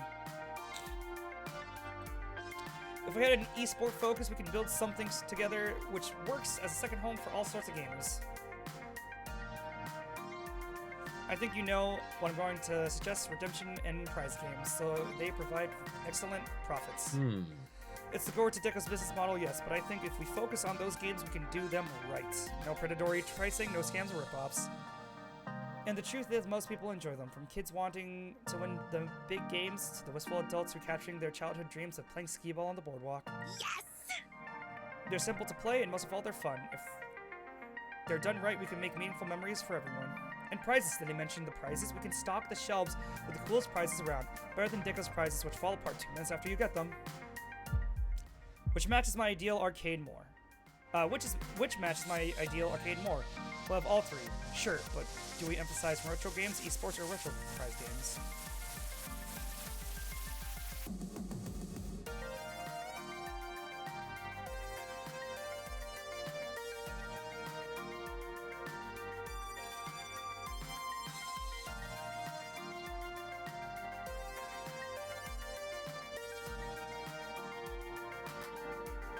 Naomi and Percy. Deco thinks that only new games can make money. Let's prove him wrong. And have the world's greatest retro-style barcade ever. Woohoo! I'll pick out only the best games, don't worry. Excellent. I'm looking forward to this project. Okay, so that's money in games. Now, let's go beyond. We already had the Funplex. Let's really make this something special. New projects.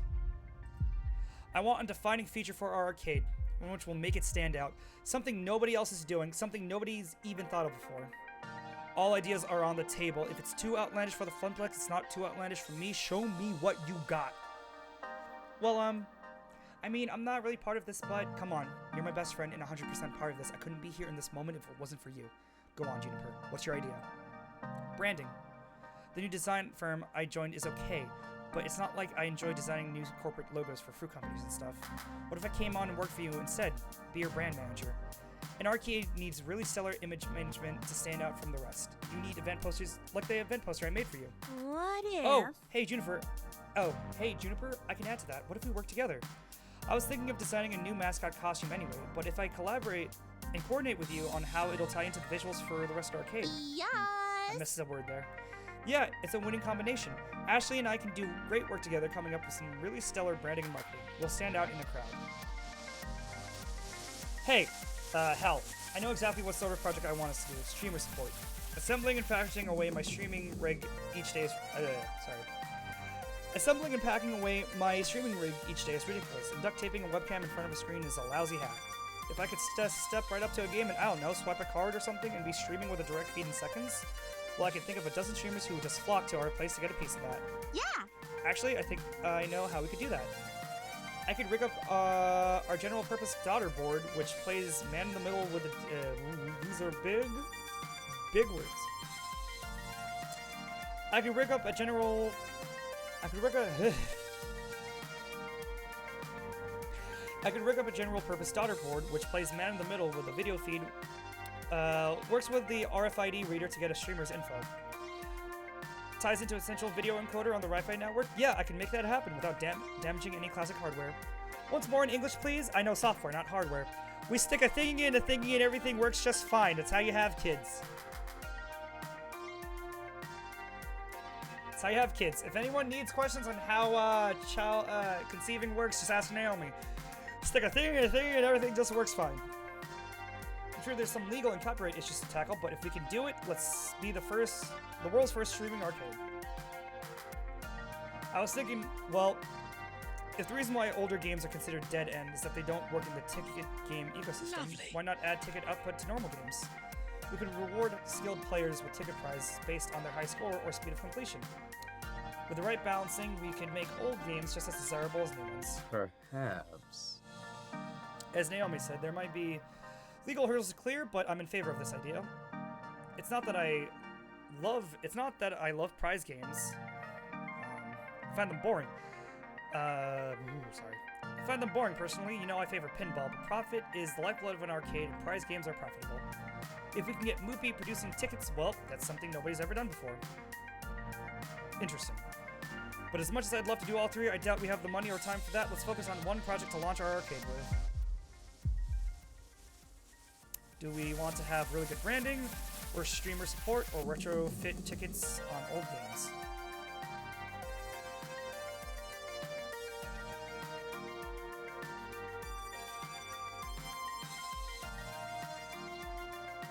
Okay, here's my problem, right? Branding doesn't seem like a huge project. Like, I don't understand why we can't do that as well already.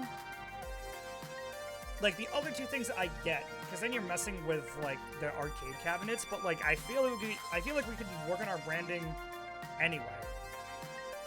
This is also making me want to take my cafe crew to, like, Dave & Buster's.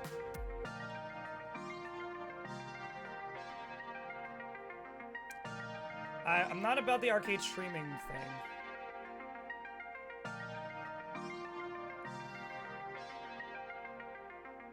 At least not initially.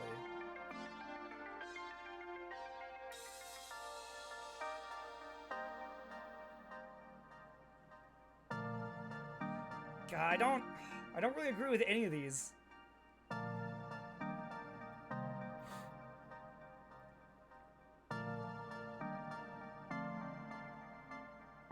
Okay, you know what? We're opening, and we're gonna need good branding to get the word out about stuff. So let's go with that first, and then, I mean, in my head canon, we're doing both of these later on. At least trying them. We need to stand out from the pack. That means strong graphic design and a great mascot. Can't think of anyone better suited for that than Juniper and Ashley. Yeah, you won't regret this, Xander. I got ideas. I'll make the ultimate cosplay. My masterpiece. My Mona Lisa. Just you wait and see. One more thing. Final decision. The name. If this is going to be my baby, my dream arcade, I've got a name already in mind for it. So barring any objections, I'd like to welcome you all to... We're keeping it Arcade Spirits. Because that makes sense, because it's a barcade. Arcade Spirits, is that right? That works. Because last time I chose a name for something, I named it Funplex Fuck Yeah. So, yeah. That works. I'd like to welcome you all to Arcade Spirits.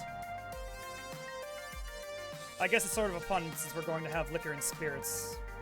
But, you know, Arcade Spirits. I like it. We can work with that. Also, it's the name of the game. I'm not changing the name. Let's hear it for Arcade Spirits. Our home lives again. How exciting. Fuck yeah. Funplex, fuck yeah. Arcade Spirits, fuck yeah. A toast then. One by one, everyone raises their glasses. I fetch my room temperature drink and raise mine high in turn. Now let's get super drunk. For those we've lost and those we've yet to meet. For Arcade Spirits and the future. Ah!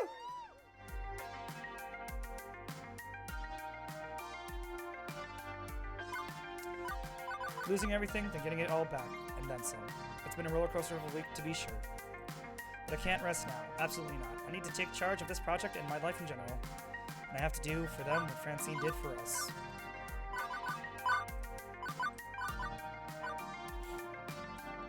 That's okay. I'm ready. I'm willing. And this is our time. Yay!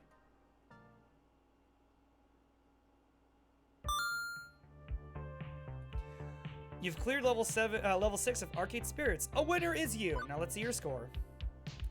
You're proving to be a gentle, sweet, and compassionate soul. Also, you've scored 20,600 points. Woo!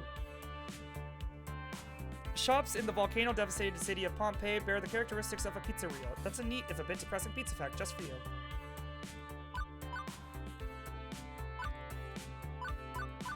Also, I just remembered when I lived in Tom's River in my own place with a roommate, the person we got the house from, I guess you could say our landlord, but the guy we were like,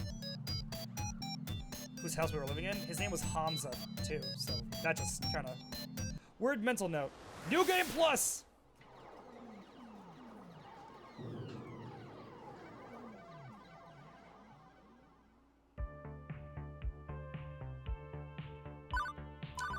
Oh, real quick. YouTube. I'm gonna take a break. So I'll see you in a hot second, alright? Stay right there. YouTube. YouTube, we're back. Wow. Wow. Oh my god, that was amazing! Good timing! Wow.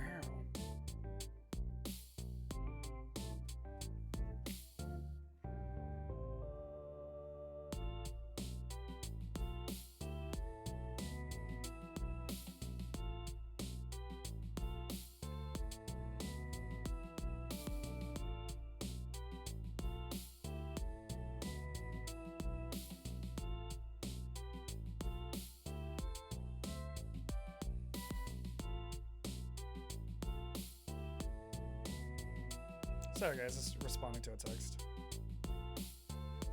Yeah, it was good timing. Okay, New Game Plus.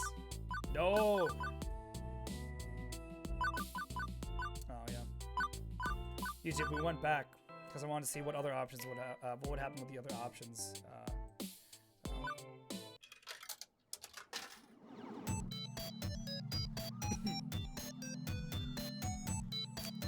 This music kind of reminds me of Mega Man Battle Network. New Game Plus.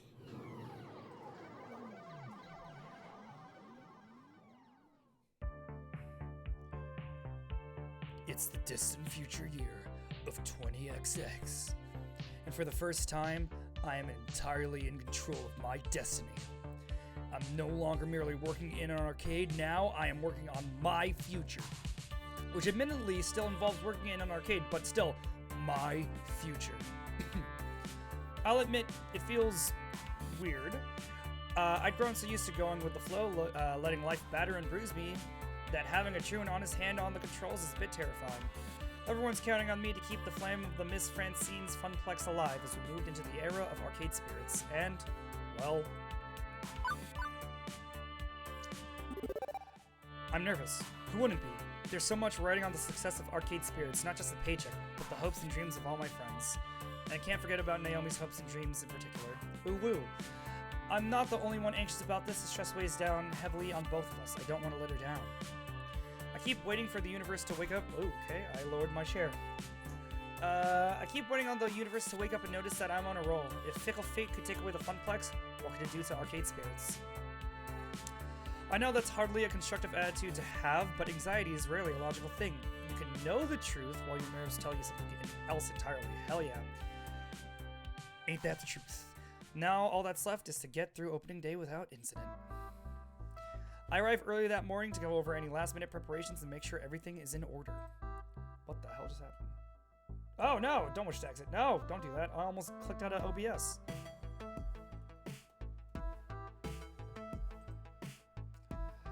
Plus, Juniper was sick of watching me pace back and forth at home after breakfast. What did I say? Oh, yep. So she lovingly shoved me out the apartment and told me to be productive. Now I stood in awe of the building, the dream I poured my heart and soul into. I still barely believed it myself. I paused a moment to let the reality finally hit me and then stepped into my destiny. Looks basically the same. Fast Cars 5. Pengi! Pushing open the doors to Arcade Spirit, I was greeted by relative peace and quiet, just the beeps and boops and people moving about doing last-minute preparations. We traveled along an arduous road ever since the Great Waketer-Conspiracy. Gavin secured us a great rental space in an abandoned pizza place with that all-too-familiar triangular roof. Yo. We out-pizzaed the hut. Nobody else wanted it, but we didn't care about the funny shape. Quirk is in our favor. And I really couldn't have done all the renovations this place needed without the help of our financial benefactor. Ben and Matt went in with us on the cost of renovating this space to include the bar they wanted to run. I doubt we could have done this without their backing and advice. We went with this familiar layout. If it ain't broke it all, oh my god. We went with a familiar layout. If it ain't broken all that. To show that we've still got the spirit and passion that made the Funplex great. Sorry, I'm tripping over my words. But it's not all a carbon copy. We've got a few new additions that Francine would even be proud of. The video wall is a nice touch. That one was my ideas. It alternates between running music videos, game promos, and high score leaderboards. We also repainted and did a general update on all the appliances and fixtures to give it a more finished feel, and less of a retired pizza place turned arcade vibe. Naomi and Percy worked together to pick out games with a decidedly retro feel. Excuse me. Considering Deco's focus on tickety gambling-ish games, this helps us stand out from the competition. She put in a lot of hard work restoring them, and truthfully, we've run into a lot of problems along the way, but watching her tirelessly working to perfect them is inspiring. Excuse me.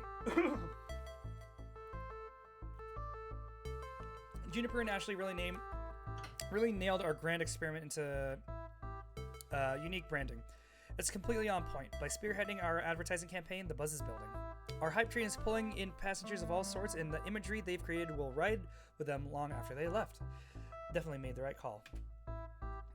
All of my decisions, all of my choices made this. Made Arcade Spirits what it is.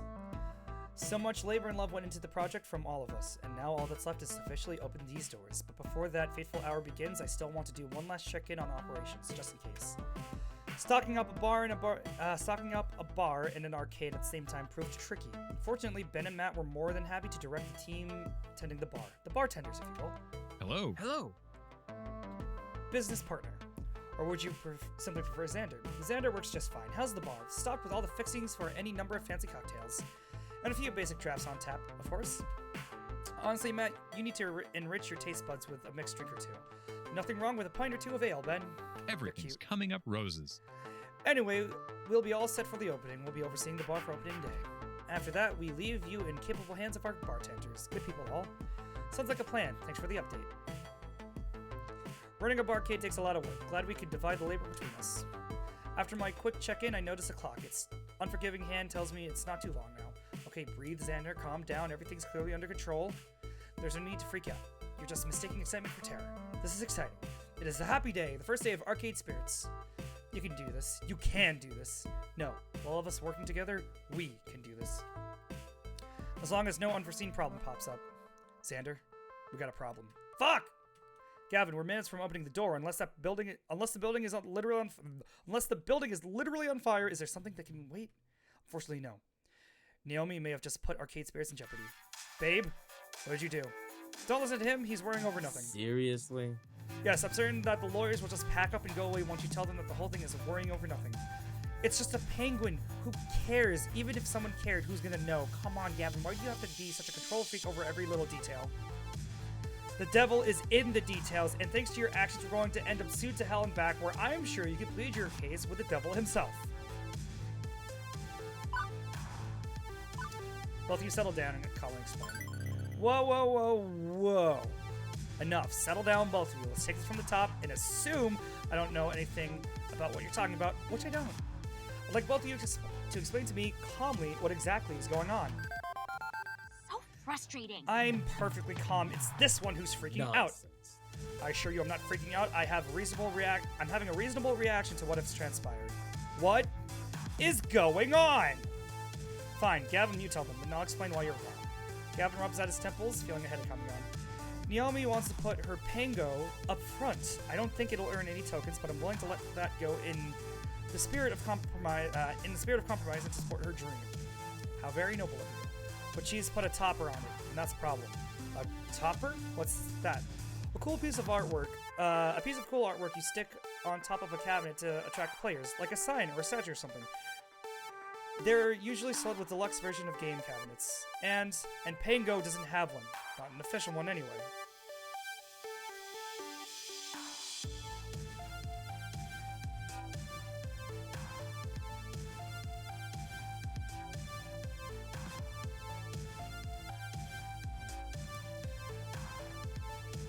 So Naomi made one by taking a Pangy statue and repainting it to look like Pango. Okay, I'm with you so far. What's the problem?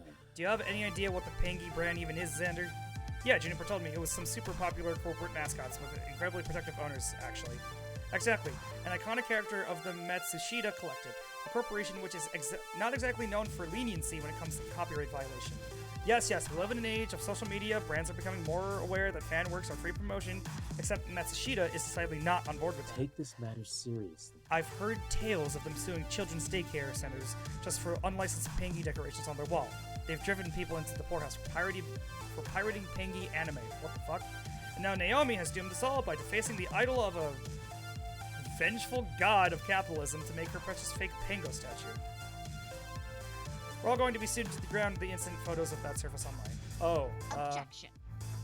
Exaggerating much, Gavin? Come on. Some company over in Japan isn't going to give a crap about a red penguin on top of an arcade cabinet in a little basic hours. No insult intended to Arcade Spirits, of course, but we are small times. And so what if they find out and they get mad? We just apologize and take it down. That clicks with what Juniper told me about Pangy before. Pangy is so universal, so pervasive, that it's like background radiation. I don't even notice the character, but I have heard the stories Gavin talked about. Generally speaking, they won't end well for the little guy. And we're the little guy. I really should tuck Naomi out of it. I really shouldn't talk Naomi out of this. Gavin doesn't argue just to win. He only argues when he believes in the point he's trying to make. He believes we're in danger. I'm sorry, Naomi, but we have to take it down. Naomi, I'm sorry. I know you love your game, but Gavin's right. We can't risk a lawsuit. What? But it's just a statue, Naomi. Pango doesn't need a fancy topper. People will play it anyway and will come to love it the same way you love it. It's a promise. Okay? Xander, no. No, Gavin's always doing this. always doing this. He's always stepping on my dreams while he claims to protect them. And you're always pulling me back when I want something, like at the auction, and... Whoa! And I thought this arcade was supposed to be for us. For you and for me. An arcade of our dreams, just like it was for Miss Francine and her husband. I'm not saying that. It's my arcade too. and I should be able to decorate it however I want. I just wanted people to love my game, that's all. And if you won't let them, well, fine. Take down the penguin. See if I care. What just happened? Okay. What just happened? What the hell just happened here? But I'm not. Nope, there's no helping it. I got in the middle of yet another conflict between Gavin and Naomi, and she won't back down. She's too invested in winning this. Naomi storms off to her workshop and slams the door shut behind her. Quickly, I move to follow to explain, but Gavin stops me. Xander, we need to open the arcade, and you have to be there for the opening ceremony. Fuck it! That's my girlfriend! No! Fuck that. The arcade can wait. It really can't. We need to get the penguin down and open the doors. I'm sorry. I took it from someone who Naomi hates. It's best to let her cool down a bit first. I stand in the way of her dreams far too often. I know. I hate doing it. I hate asking others to do it in my set, and I apologize for having to involve you in that. Naomi doesn't hate you. It's just, well... she's scared of losing her dream, so she clings to any piece of it she can. I've gotten to know Naomi's heart ever since Flotsam Beach, and I think this is more fear than hate. She's scared that you're going to tear down everything she loves. She's been scared of that for a long time. I hadn't intended. That wasn't my intention. I want to protect those dreams. It's a matter of perspective. You hold her back from accidentally harming her dreams, but to her it looks like you're, well, Deco Nami. Clearly, I need to speak with her more, to try and understand her on her own terms. Perhaps I've been avoiding directly addressing this conflict for too long. You have a rip in your jeans, sir. Is that, like, a stylish choice, or, like... No. But I feel she'd rather see neither of us at the moment, perhaps later, after the opening ceremonies are complete. Apologies. For now, I'm afraid we need to attend to our arcade. First and foremost, excuse me. Let me go see my girlfriend! Gavin moves to take the dodgy-looking red penguin off Naomi's game before any customers can get a look at it. He does take care not to damage it, however. I can't handle this right now. As much as I want to stop everything and sort through this mess, I got a job to do today. There will be time later to patch things up with Naomi. Presumably! I don't like that! I need to at least try to put this turmoil behind me so I can focus on the first day of Arcade Spirit with a smile. Despite reeling from that incident just now, despite my nerves, I'm ready to do this. Not because I have to be ready. No choice. Ow. Just cracked my kneecap. Let me... Better.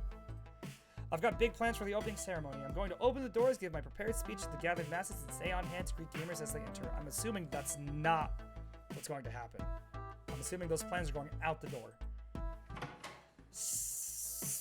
Stepping to the forefront, I grasp the doors. Stepping to the forefront, I grasp the door handles and throw the gates open to Arcade Spirits wide. Welcome, friends. Welcome to Arcade Spirits. Welcome to you all. I hope that... Oh, God.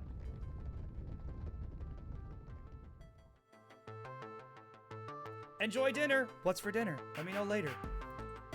I don't even have the time to finish one line of my big dramatic speech. The crowd spills through the doors and runs past me, eager to get to the games. Immediately, the arcade fills with the sound of beeps and boops, games starting up, and people laughing with delight as they find their favorites. You know, it might have been better if I stepped outside of the place first, and then did the speech, and then thanked them for coming, and then opened the door. So that's on me. Well, there goes my entire opening ceremony plans out the window. I had all sort of stuff planned, but if folks want to get to gaming, who am I to argue? After a few minutes of a final check around the place, I decide to move into Phase 2, meet and greet around the arcade. I walk the arcade like I did in my floor attendant days, which was like, what, like a couple weeks? Talking with folks and making sure everything's running smoothly. Although I could probably track down Naomi too, assuming she wants to talk yet, which may not be the case. Arcade Spirits is my domain, open to my exploration. Or should I visit first?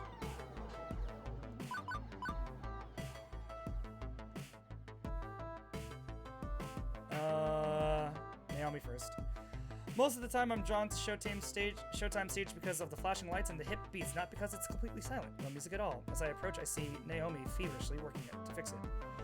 Seeing the whole thing without tunes synced to his flashy light rig is going is so kind of depressing, and listening to Naomi mutter as she works, she undoubtedly feels the same way. Oh. This was working fine earlier, why isn't it working now? Ugh.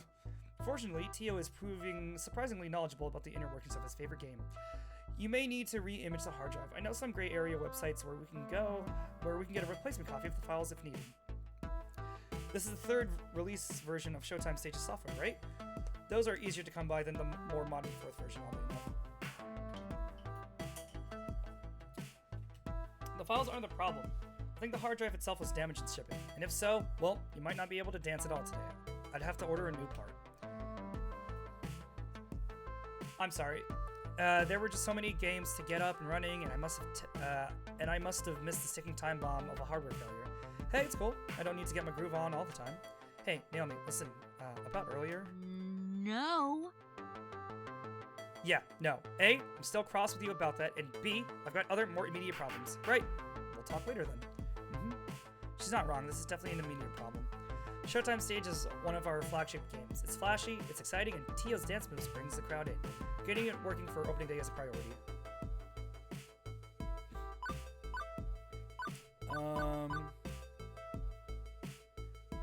Okay, reformat. This isn't the only game we have which uses a hard disk, right? We can pull and reformat one from another game using Tio's files to make it a clone of Showtime Stage. Well, it'd mean voluntarily disabling one of your other games, but wait, I know, Wild Rider. That's a piece of poop. That piece of poop is always the piece of poop is always crashing on us, and it's not like it's very popular. Let's yank the drive from that and make it a Showtime Stage drive. Yeah. I can have that up and running in an hour. Sounds perfect. I'll send you those files. Go get a bite to eat, and be back in time to show everyone what a great dance community we've got here at Arcade Spirits. That's one thing down. Before I go, I spot a gamer who's been watching, super curious about what's going on. Hey, is Showtime Stage really hosed? For now, yes, but we'll have it fixed up as soon as we can. Aw, man, I wanted to get my groove on. That's a bummer. You know, I might know a guy who knows a guy who can get you a replacement super cheap. Or like any game you want. Anything. As long as you don't ask too many questions.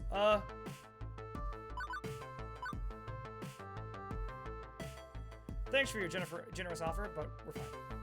I'm getting the feeling I'd be asking a lot of questions. Generally, when people don't want questions asked, there's a lot of questions which should be asked, yes? Yeah, but I'm just full of questions. Why is the sky blue?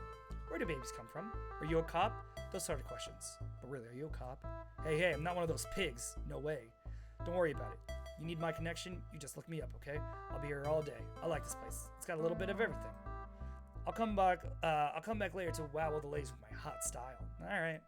Later. Okay, bye. That was odd. But as he fades back into the crowd, I decide to move on. Where should I visit next? Queen Bee and Ashley are talking with some arcade newbie. Near the center of the arcade, Ashley's showing off her new cosplay to Queen Bee. Whoa! Wow. Just wow.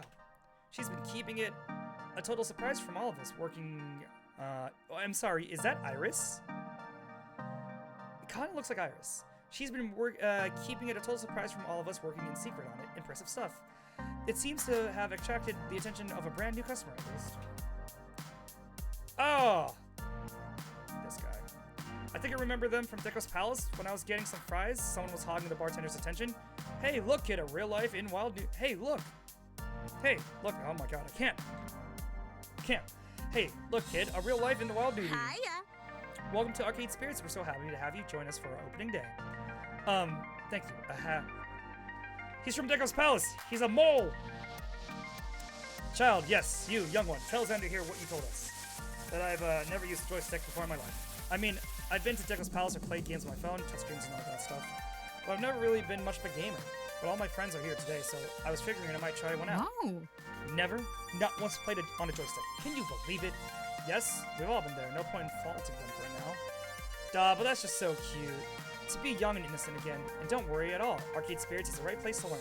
We're a friendly, inviting sort of arcade. No mad skills required. Here, it's all about having fun. Oh, yes, and you know what's super fun? Learning how to play Fist of Discomfort. Trust me. Want to go a few rounds? I can spot you some tokens. Seeing Queen Bee's con and Ashley quickly tries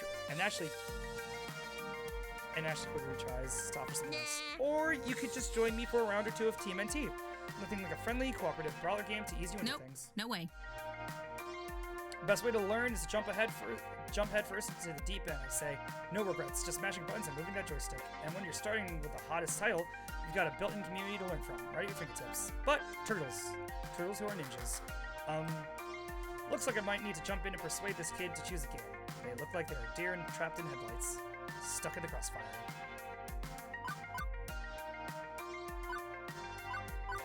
Want some friendly fun? Ashley's right. Let's start out right. 2 buttons, 1 stick. Endless fun. Ashley, want to show our new friend the majesty of mutants named after famous painters? Yes! Sorry, Queen Bee. Oh, do I? Let's go beat up some conveniently bloodless robot ninjas and get shell-shocked. Okay? Sure. Lead the way. The newbie seems happy with this decision, even if it's just because they get to play with Ashley, who's a bit less intimidating. Ah, shit! I was looking forward to decimating that newbie quite a bit. In a good-natured way, of course. I'm still learning from my teammates in 4HK. I'm eager to pass some lessons on. Okay, I'm going back to being the crap out of FODers. Fodder. You have fun out there, okay? You earned this day through your blood, sweat, and tears. Hopefully more blood than sweat and tears, but you get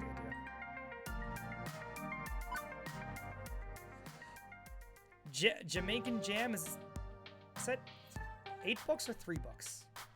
Tempest Rum,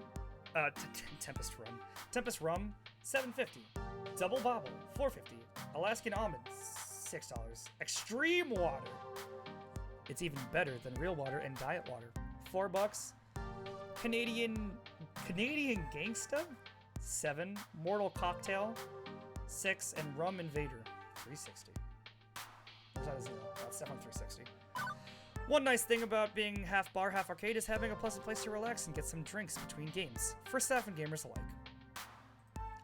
It's here that I find Percy and Gavin having some coffee, avoiding the chaos of the gaming area. Tanked. Completely tanked. Much obliged. I'm glad for your little tip. I was ready to invest a good chunk of my pocketbook in that company. All my hard work would have tanked right alongside it. This is par for the course with my siblings snatch up technology companies. It's a pump and dump in essence. They stir up excitement in the acquisition, then drop it once it's gone cold. I've never seen one of their endeavors bear fruit for very long, thanks to their short attention spans. I'm glad I could save you the headache. Apologies. Ah, no offense. I think I could handle a few accidental heart-related puns without going into cardiac arrest, my good fellow. But it's good to avoid a pothole on the road of finance, yes? All the better for the charities who will eventually profit from my own loss. I approach them in what seems to be a natural lull in the conversation, although talk of finances is in itself quite a downer. So, stock market talk? Ah, indeed. Indeed. I like to do my trades in the morning before I come to the arcade. Get all that bother over so I can focus on Moopy. Afraid we're being astoundingly boring at the moment, Xander. Just 2 overly serious gentlemen talking about finance. That's fine. I'm adulting at 110% efficiency today, having started a new business myself. I should probably learn about how, money works. Oh, what would you like to know about? Investments. How do I plan for the arcade's future? I'd like to invest in our future. Think long term. You know, surviving for many years to come, rather than jumping at the easiest profit I can. Any tips? A fine view to take. My own investments are preferably long term. Yes, I make moment-to-moment trades, but they're backed by the stability of stock bedrock. Even after I'm gone, I expect many of those to cash out gradually. And I've hired a phalanx of lawyers to carry out my wishes over the next 30 years. Kevin, how about I show you my portfolio? Give you some ideas for how to build up a nest egg for arcade spirits. Thank you. I'd be honored. I'll let you two handle the fine details. The two sink deeper and deeper into a conversation about currency exchanges, fiscal policy, tax rate exchanges, and I start to lose consciousness. I admire their passion, but there's only so much adulting I can handle in one day, and I need to reserve some for later. It's then I noticed raised voices at the other end of the bar. It's not really an altercation or an incident yet, but they are talking a bit louder than the others. Miss, I've run your credit card twice and it was declined twice. Run it again. Sucks. I'm telling you, it was working fine just earlier. I got tokens using it. See these tokens? Seeing an opportunity to provide excellent customer service and and further prove my adulting chops, I step in to help. Quick saving now. Hello, good morning. I'm the manager here. Can I be of some assistance? She looks awfully familiar. Have we met? Oh, right. I invited her to check out my arcade, didn't I? Guess that's why she's here. What's up? Hey, good to see you. Love what you've done with the place. Just love it. But something's wrong with your credit card readers. My credit card's legit. I was using it earlier with no issue, but now it's all messed up and stuff. Can you help me? I can pay cash if I gotta. I'm not trying to duck and run you, but I'd really prefer to use a card.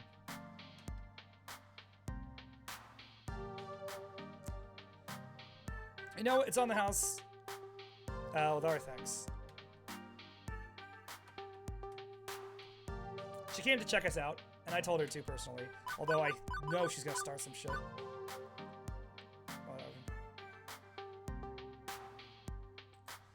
It's opening day and I want to build customer loyalty. Best way to do it is to be unusually generous. I'll pick up the check for you so you can get to having fun. Having fun playing the arcade.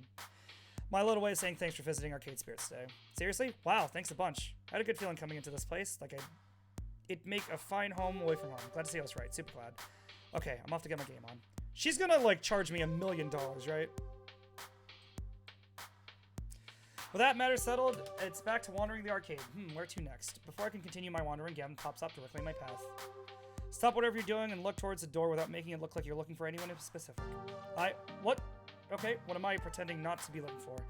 Miss, Jean de Fame. I have no idea who that is. The top arcade critic in our city. Her reviews can make or break an arcade easily. There's arcade critics? Like, critics specifically to critique arcades. Okay. I didn't think she'd be coming today, as normally some little independent arcades is beneath her interest, but apparently she's made an exception. If we don't want to end up smeared across every website she writes for, I suggest you play nice and show her all the positives of Arcade Spirits. Yeah, it's gonna end badly, isn't it? It's gonna end badly, isn't it? Okay, I'm on it. Best foot forward. She's a redhead near the entrance with a handbag. Best of luck. I easily spot her thanks to Gavin's cues. Considering this morning lacked the usual chaos I experienced on my first day of the Funplex, I'd say we're off to a great start. I'm sure this reviewer will appreciate that. Wearing my professional smile, I stroll over to the entrance. Oh, it's this bitch! I knew it. For those that don't remember or don't know, on my first day at work in the Funplex, in the beginning of the game, she was screaming at some kid, saying that he bamboozled her son, her precious little Joshi, into putting tokens into his game, into the other kid's game instead of his own. And when we explained it to her that it was a simple accident because the token slots for both games are on top of each other and go to different ones, she screamed. And then when we asked the kid who she was screaming at what happens, the kid said he was just playing his game. The kid went up, put the token in, and then started trying to play the game. And then when he realized he did it wrong, he got upset and his mom started screaming. So, it's this bitch. You. I remember you. And I basically told her, like, stop screaming at the kid. It was an accident. We all have accidents. And she's like, how dare you tell me my Josh made a mistake or an accident? He's perfect. I'm like, so you breastfed this kid till he was like 6, right? That's what it's going on here? Yeah? Oh no. Oh no. My dear wonderful Josh had a miserable time in your arcade at that birthday party. You and your lanky friend implied Josh wasn't smart enough to know how coin slots work.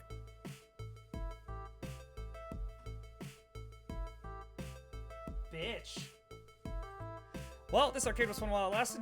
Might as well burn it down to ashes and build a new arcade on those ashes 100 years from now after this blows over. Before I can defend myself, she holds her hands up to stop me.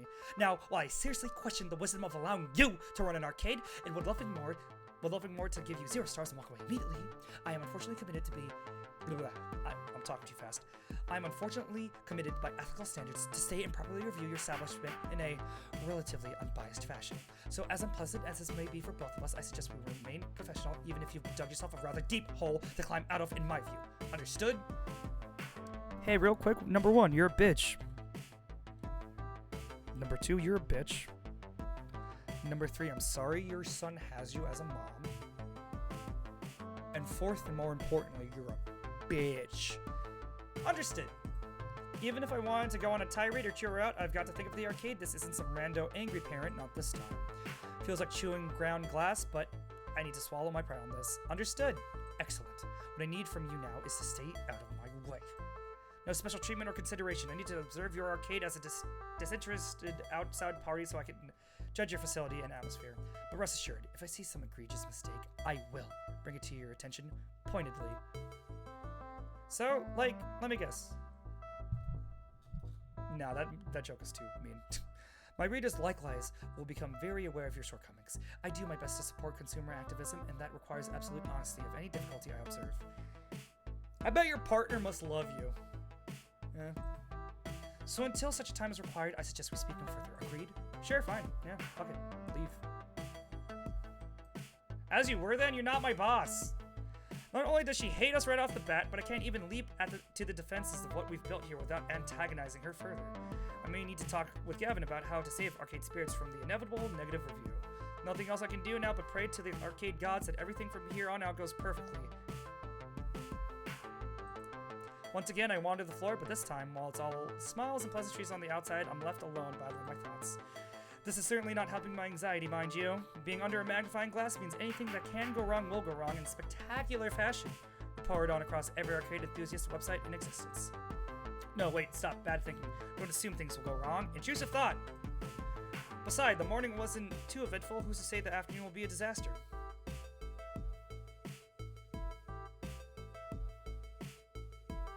And then the afternoon was a disaster. I knew I had spoken too soon the second I saw Gavin approach me, with a tinge of worry furrowing his brow. Utterly ridiculous. It shouldn't be possible for us to be out of nachos in the vending machine this fast, and yet we are. I have receipts for ordering exactly enough to fill them up, and yet there were only a few bags in there. A missed delivery, perhaps? And that was the least of our problems. Xander, we got an electrical problem. 3 of our retro games destroyed out. I don't understand. I tested the power supplies, outright rebuilt a few of them. Unless someone's seriously scuffling their sneakers and chogging the coin boxes, we're talking a failure somewhere in our electrical wiring.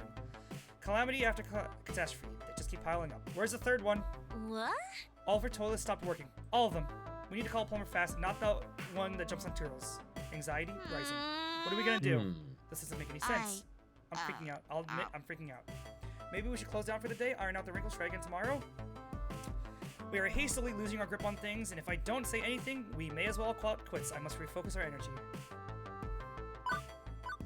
Command the troops. No way. No, we're not giving in just because of a few bugs in the system.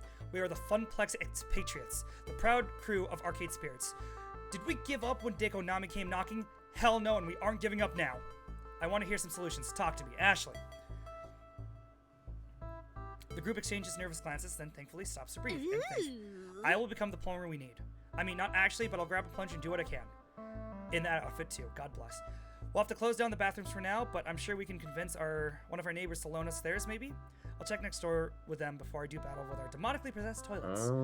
And while I'd say this vending machine issue is a human error, I have enough faith in my own error checking to say this human is not responsible.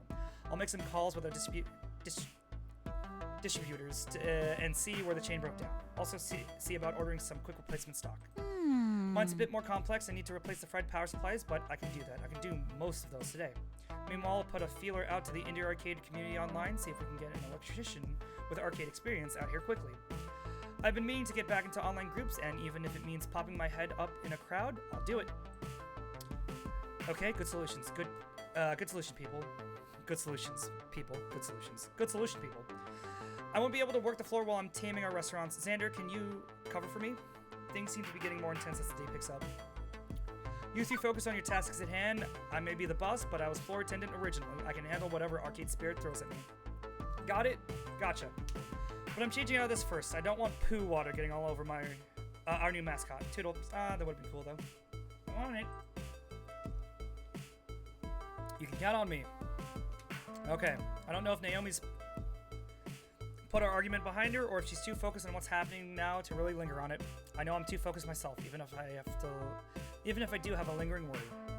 While all three busy, that leaves me in charge of every problem that may emerge for the rest of the afternoon. No way to tap out with someone to help me with these situations.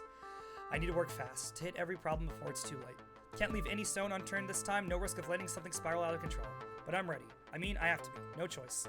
Feeling freshly invigorated, I start my floor trek. There are problems around me, but what should I tackle first? Cursing and banging as someone beats up a machine. As I hear the clang and bang of someone assaulting a cabinet, I see Percy holding up a finger to grab my attention. A motion for him to join me as he does. Thank goodness. I tried grabbing Ashley, but she was in a hurry, brandishing a plunger like it was a sword. There's so much going on right now. What's happening? Some hooligan's working his way down the retro games, yelling at them and smacking them around like joysticks, smacking around the joysticks like they're speed bags. I swear he was going to knock over our joust. That's how hard he was shoving the cabinet. People have been avoiding going near him ever since he started rage quitting. It's causing quite a scene. I'll take care of it, Percy, thanks. Be careful, love. I don't like the look of this one. He places a hand on my shoulder in solidarity before leaving. This happens more often than you think. Someone getting so mad at a game that they start smacking the cabinet around. Unlike pinball, which will go into tilt mode to punish you. The only justice to be found here is my justice. I am the arcade law. I am the danger. You fucking piece of shit game! Oh. They're all wearing the ghosts. The kid who said their card wasn't working, this guy, nervous dude going to play TMNT with Ashley. I totally jumped over that fucking barrel, fucking monkey and his fucking barrels. Even if, well, I'm a little less eager than to...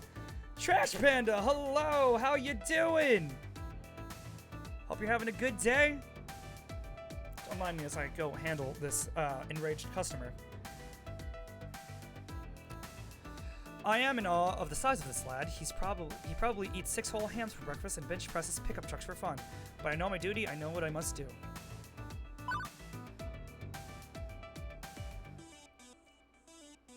You break it, you bought it, and for the record, you smash that thing to bits, you have to buy the bits, and the first one's not free. Or do we have a break it two, break another for free policy? The man snarls, turning his eye towards me and away from the game. You got a fucking problem? Oh good, just what I needed right now. From the corner of my eye, I spot Miss Defame watching. Better lay down the law. I run this place, see, and I don't like people breaking my games. So you play nice, you play by the rules, or you can go play with yourself, understood? That's a poor choice of words.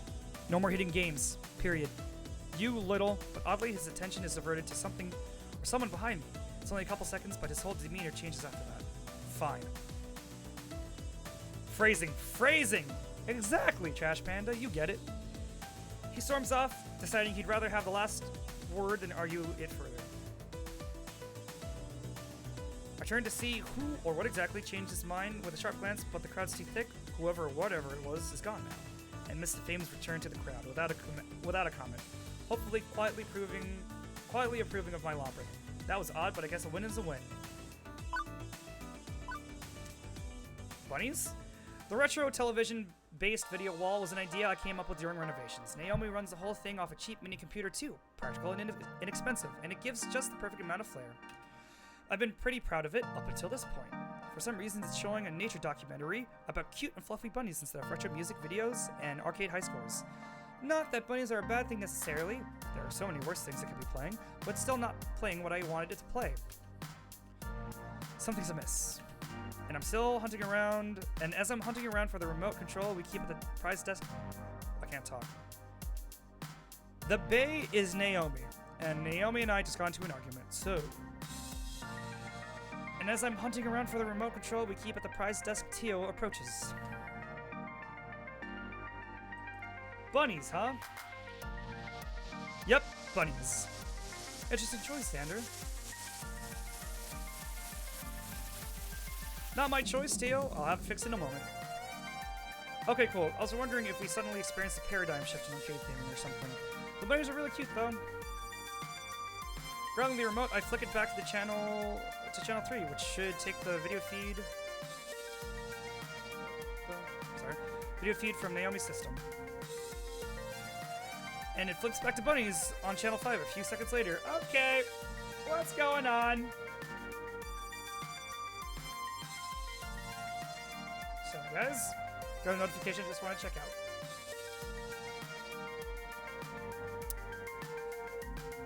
Persistent, aren't they? Almost like the rabbits themselves. So I click back to channel 3. And nope, once again it reverts back to 5. Okay, clearly we're dealing with a master hacker, one who can modify— Oh! Mamma mia! Trash Panda has entered the XIF arena! Thank you so much for that follow. I appreciate it. I can't talk. I appreciate it, and I appreciate you. Welcome to the fake crew. When I talk a lot, especially with visual novels like this, my mouth goes mush, and I lose control of words. So, sorry, but I appreciate that follow. Thank you so much. Okay, clearly we're dealing with a master hacker, one who can modify Naomi's system despite having no physical access to it. An individual capable of truly hacking the planet. Yeah.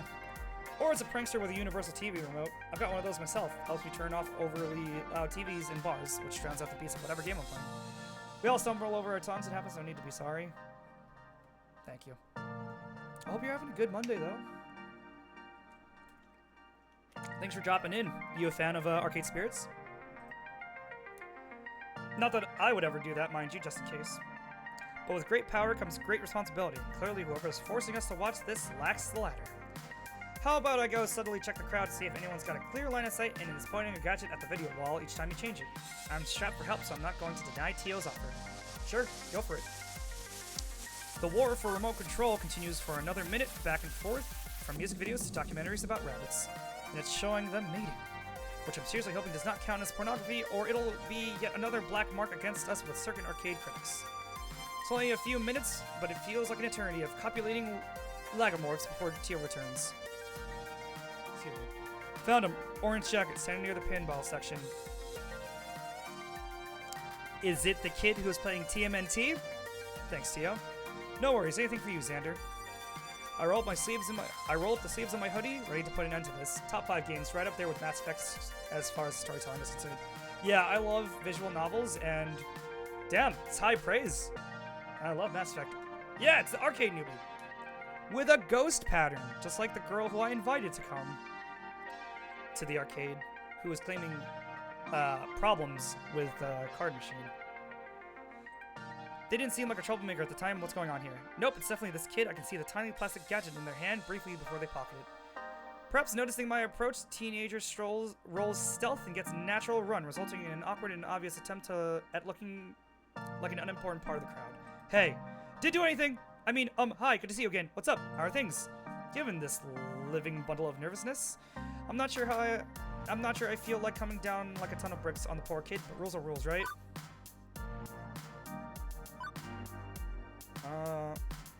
Got a thing for bunnies, huh? Cute. What's up, Doc? Huh? What? Okay, friend. Bunnies are cute and everything, but stop messing with my video wall. I don't want to have to kick you out of here. Got it? Okay, sorry. I wasn't trying to cause trouble. I mean, I was, but never mind. Okay, I'll stop. Thank you. Bye. And they're gone, slipping back into the crowd. That was weird. What's going on here? I decided to look around a bit more, hoping for some clues. What trouble should I investigate next? The poster. A small crowd has gathered near the back of the arcade for some reason. It's especially odd because there's no games here, just some great wall art and posters that Juniper came up with. It's also especially odd that the crowd is ignoring Queen Bee over said posters. Come on! Charming. Really fucking charming. Hey kid, you seen this yet? Seen what? Juniper's marketing must be on point to get that amount of attention. If only it was that. Kid, here, let me show you. Queen Bee pushes past the crowd, glaring at them as she goes. What the Grow up! Don't you have better things to do? Sheesh, some people. And I see why the locals were swarming and snickering. Juniper made a bunch of posters and decorations based on Ashley's pixel art design for the arcade, all part of our branding and marketing experiment. Except when you draw a big old ding-dong in permanent marker and use that heart as the base. Well, it gets rather naughty. A fact which is not lost on Mrs. DeFame, who turns up her nose at the improvised art. Great, just great. So yeah, someone's gone and defiled a bunch of our posters. Fortunately for you, I got a good look at them just as they were walking away from this one. Big guy, wearing a pair of blue shutter shades. I'm way more into virtual fist fighting than real world fist. Why this word? Why this word? Why? I'm way more into virtual fisting than real world fisting. Good to know, Queen Bee. But I've got your back if you need to roll up on this new guy. He looks like bad news. Thanks, but I can't have you acting as an official arcade security. We don't have official security jackets for starters. Plus, I'm the manager. It's my duty to take this on. I said duty. What you get up to in the privacy of your home is your business, QB. But, like, I don't want to hear about how you fisting someone or something, virtual or not. I all of a sudden feel lightheaded, so I'm going to take a breather. Just stare at Queen Bee. Please stop talking about fisting. There are kids around. This is a family establishment, even though there's a bar in the back. No more fisting talk. Okay? Okay. This whole situation smells funny to me. Hey, you! No photos! Queen Bee yanks down the poster adorned with pornographic graffiti before it can go viral. She leaves the confrontation up to me while she does her part to clean things up. She looks cool, though, and a ghost! It doesn't take long to track the guy down. For starters, there's his rather unique fashion sense. Also, I spy him in the middle of another graffiti stint. Caught red-handed. Kinda hard to give him benefit of the doubt or even a second chance. He clearly broke the rules of the arcade. Although he looks the sort who could break me if I break the news to him badly. I should choose my words wisely, ones that involves me staying in one piece.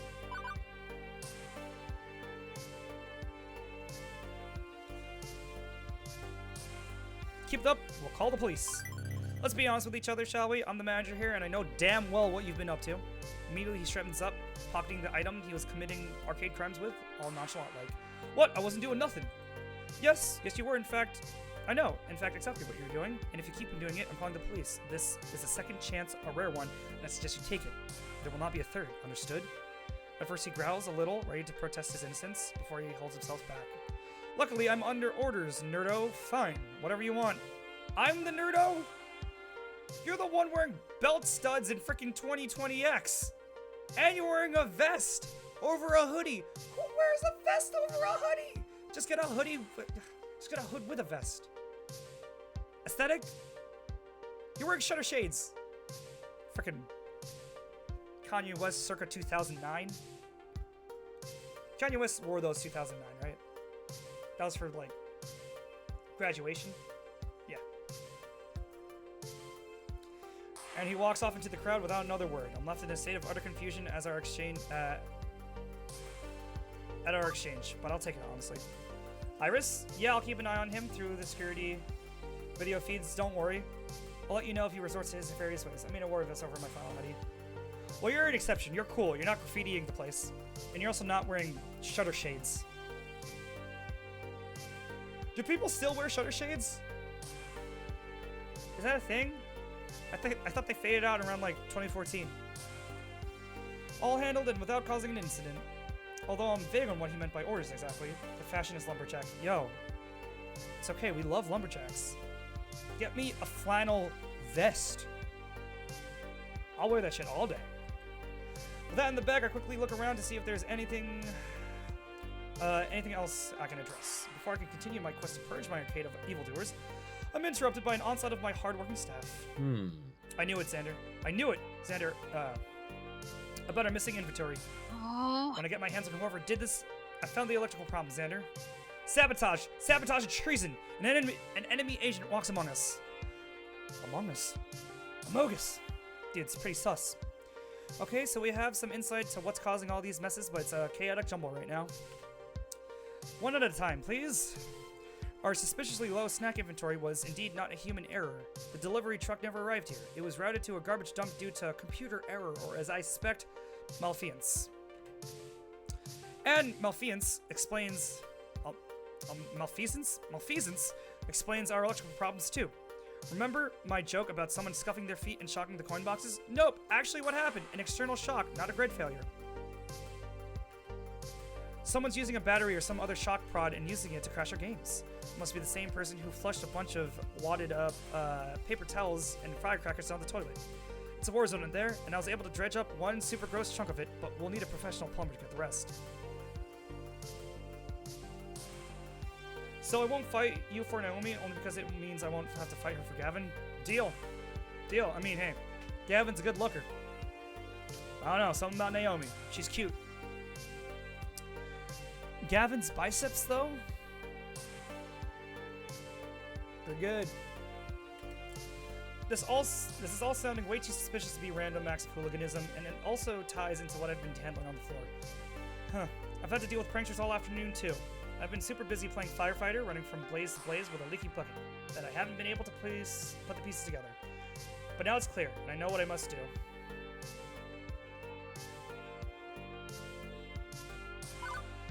Good work, everyone. Wrap up your tasks. I'll handle the pranksters. I'm proud of you, but the job's not finished yet.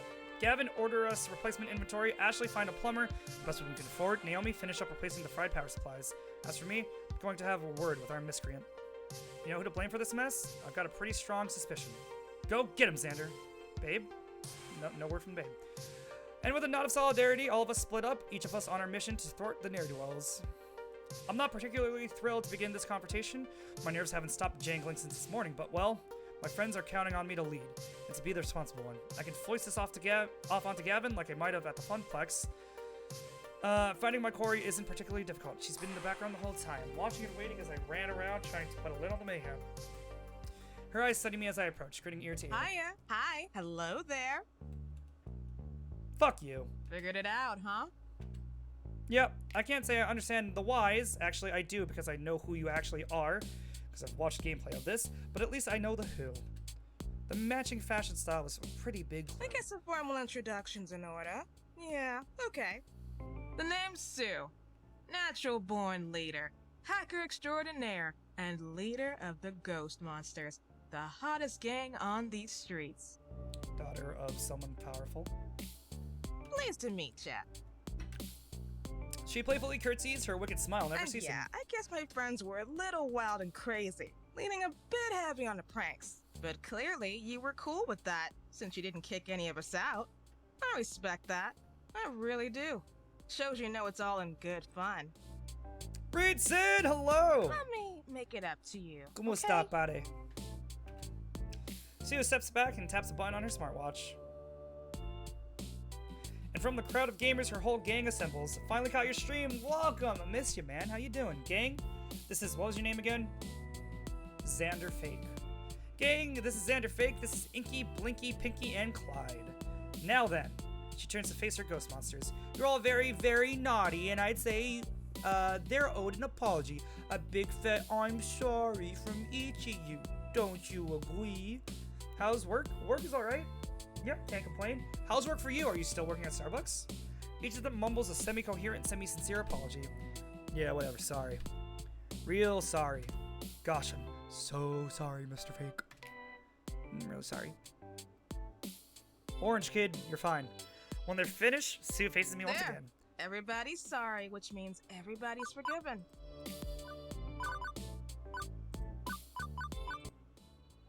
Because, and this is me being real with you, I like this arcade. I really do.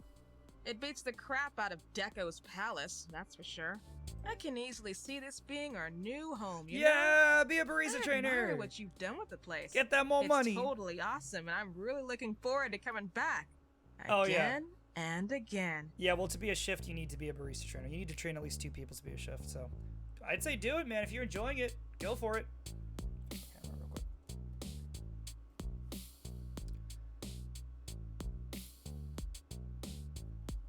No clue who that is. Don't know who that is, Trash Panda, but thanks. I definitely don't want to end our first day here on a sour note. No. Now, okay, we may still ruffle a few feathers while we're here, but that's cool, right? I'm sure you understand that it's all fun and games. Nothing personal. Hell no, get the fuck out of my So, cafe. what do you cafe. say, friend? Oh, I went back and said All's my barista. forgiven? No, get the fuck out of my arcade. I paused, taking in everything Sue rambled on about. Let me get this straight. You scare our customers, mess with our television sets, smash up and short-circuit our games, clog our toilets, redirect our mail orders, expect a second chance to cause trouble after I already let your first wave of chaos slide, draw dongs on all of our posters, and you want me to smile and let you come back tomorrow? My words barely phase her. That's grin is still grinning. Yep, yeah, that sounds all right. I love this arcade. I think we could be great friends. What do you say, partner? Waiting for my response, she holds out a fist to bump.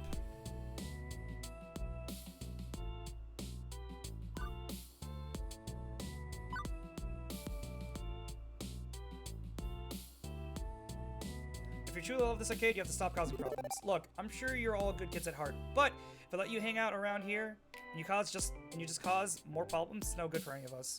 If you sincerely love arcade spirits, you'll understand I can't let you ruffle feathers, as you put it. I need to make sure everyone's having a good time. Well, yeah, I mean, I get that, right? So I might be willing to offer you another chance if you promise me you'll follow the rules from now on. That's the best I can do, okay? No helping it. Well, I'd like to work with you here, really, but promise is kind of a steep task. Something's wrong. I'm a pretty empathetic person. I can tell when someone's being legit with me, and she's clearly genuine about wanting to come back, but seems conflicted. How hard is it not to hack machines and run wild? Why would that be a problem? Okay, see, normally, I'd give you my word. Word is bond. Bond is bond. But, well, no ifs, ands, or buts. I need your word if you're going to I need your word if I'm going to rebuild trust with you. We don't need to have to get the police involved here. We can keep this between us, right? Sue raises an eyebrow. Whoa, put the brakes on. Bad idea, friend. Really bad idea. You don't want to even think about getting the cops involved in this. No. Because, and this is me being honest with you because we're on such good terms, it won't do you any good. We'll be out and back on the streets within a day. We've got friends in high places. We don't sell drugs or weapons. We sell information. And information, as a currency, is far more valuable than what other gangs trade in.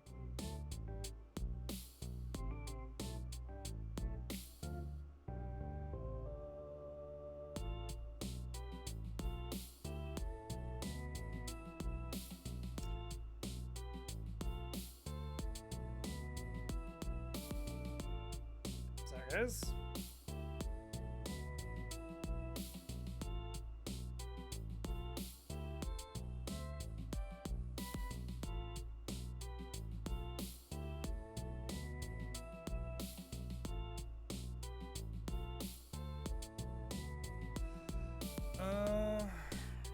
So if we're doing this, we don't involve the pigs.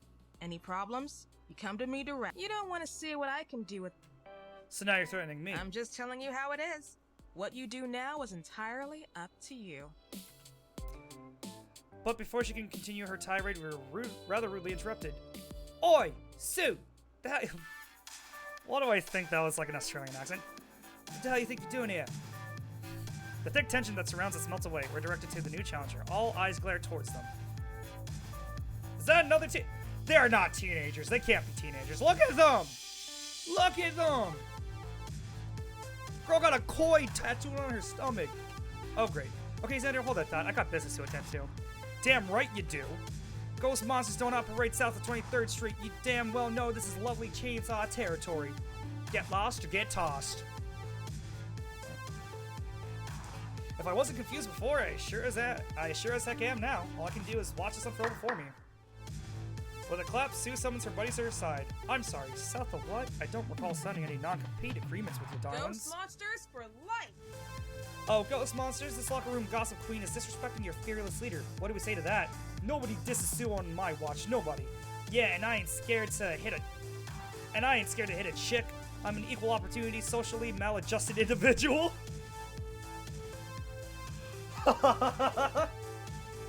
What a sentence. I'm an equal opportunity, socially adjusted Fuck. I can't. I'm an equal opportunity, socially maladjusted individual. I'm taking a picture of that. That is my new Tinder bio. Oh my god. Think you've got your answers, ladies. Now then, let's rumble! Oh, fuck. Well, to their credit, they didn't throw the first punch, but we're talking hand and shoot first level of moral high ground here. Immediately, the ghost monsters and lovely chainsaws are at each other's throat, grappling, punching, shoving each other. A baseball bat gets swung and clangs off the side of a racing game. No! Those are my favorite! Soda cans are thrown. Someone uproots a chair near the snack machine, and that goes flying too. Stop! It's chaos, complete and utter chaos, and it needs to stop now. Iris! Already calling the cops, Xander. As for me, it's funny. When you start the day anxious about what the future may bring, once that future goes completely to poop, well, that anxiety just fades away. There's something oddly freeing about seeing the world crumble around you. There's nothing left to fear. And that means I can swing into action, ready to face it. Priority 1, get the customers the hell out of here. Gavin and Ashley are already on that. I join in trying to funnel the panicked crowd of kids and gamers out the door and away from the carnage. This way, hurry. In an orderly fashion, please. Out, everybody out.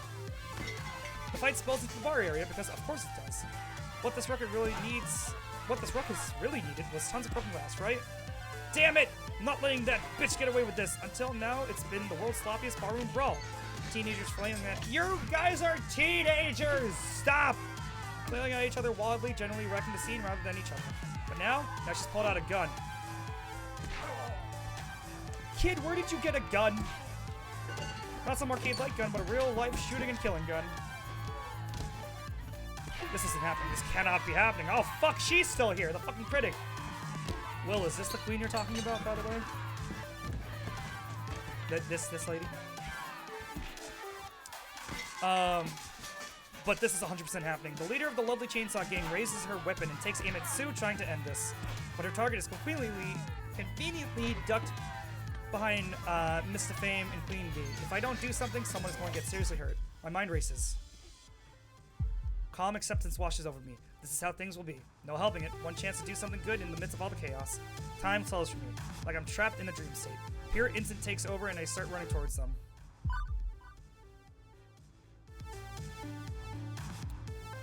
Oh boy. Sue. Protect Sue. Get down! Oh, shit. Ratata.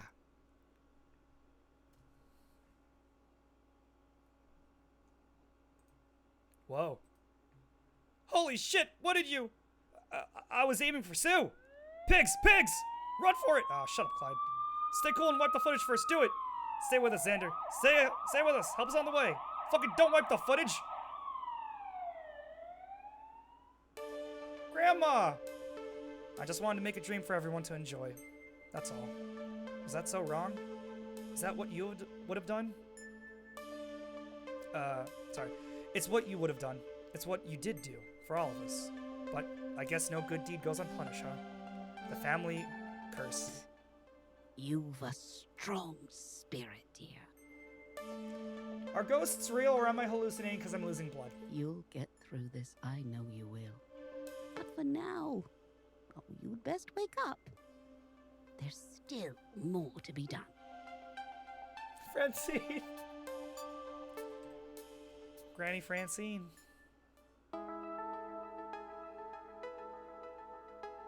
Slowly, very slowly, I opened my eyes.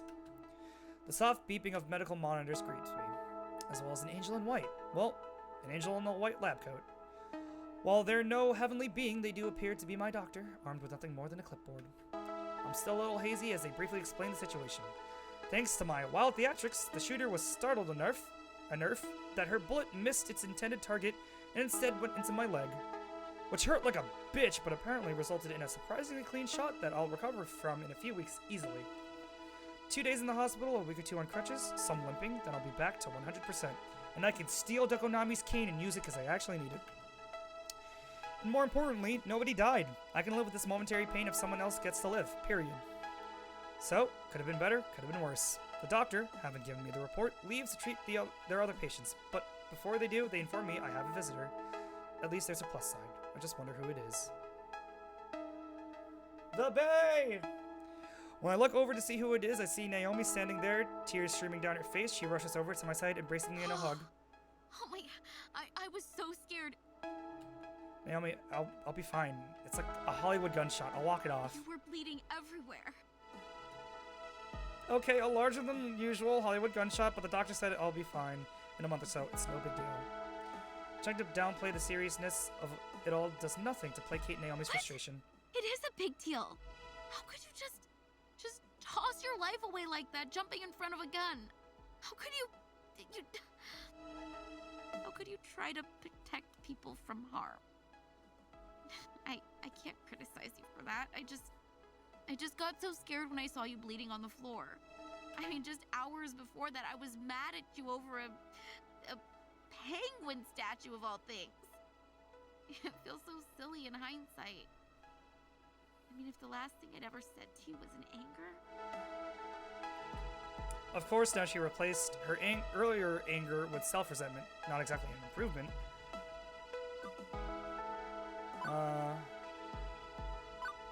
It's okay, Naomi. You stood up for what you believed in, and I love you for that. I offer her a gentle smile and take her hand. I admire you, Naomi. You stood up for what you believed in this morning. Right or wrong doesn't matter.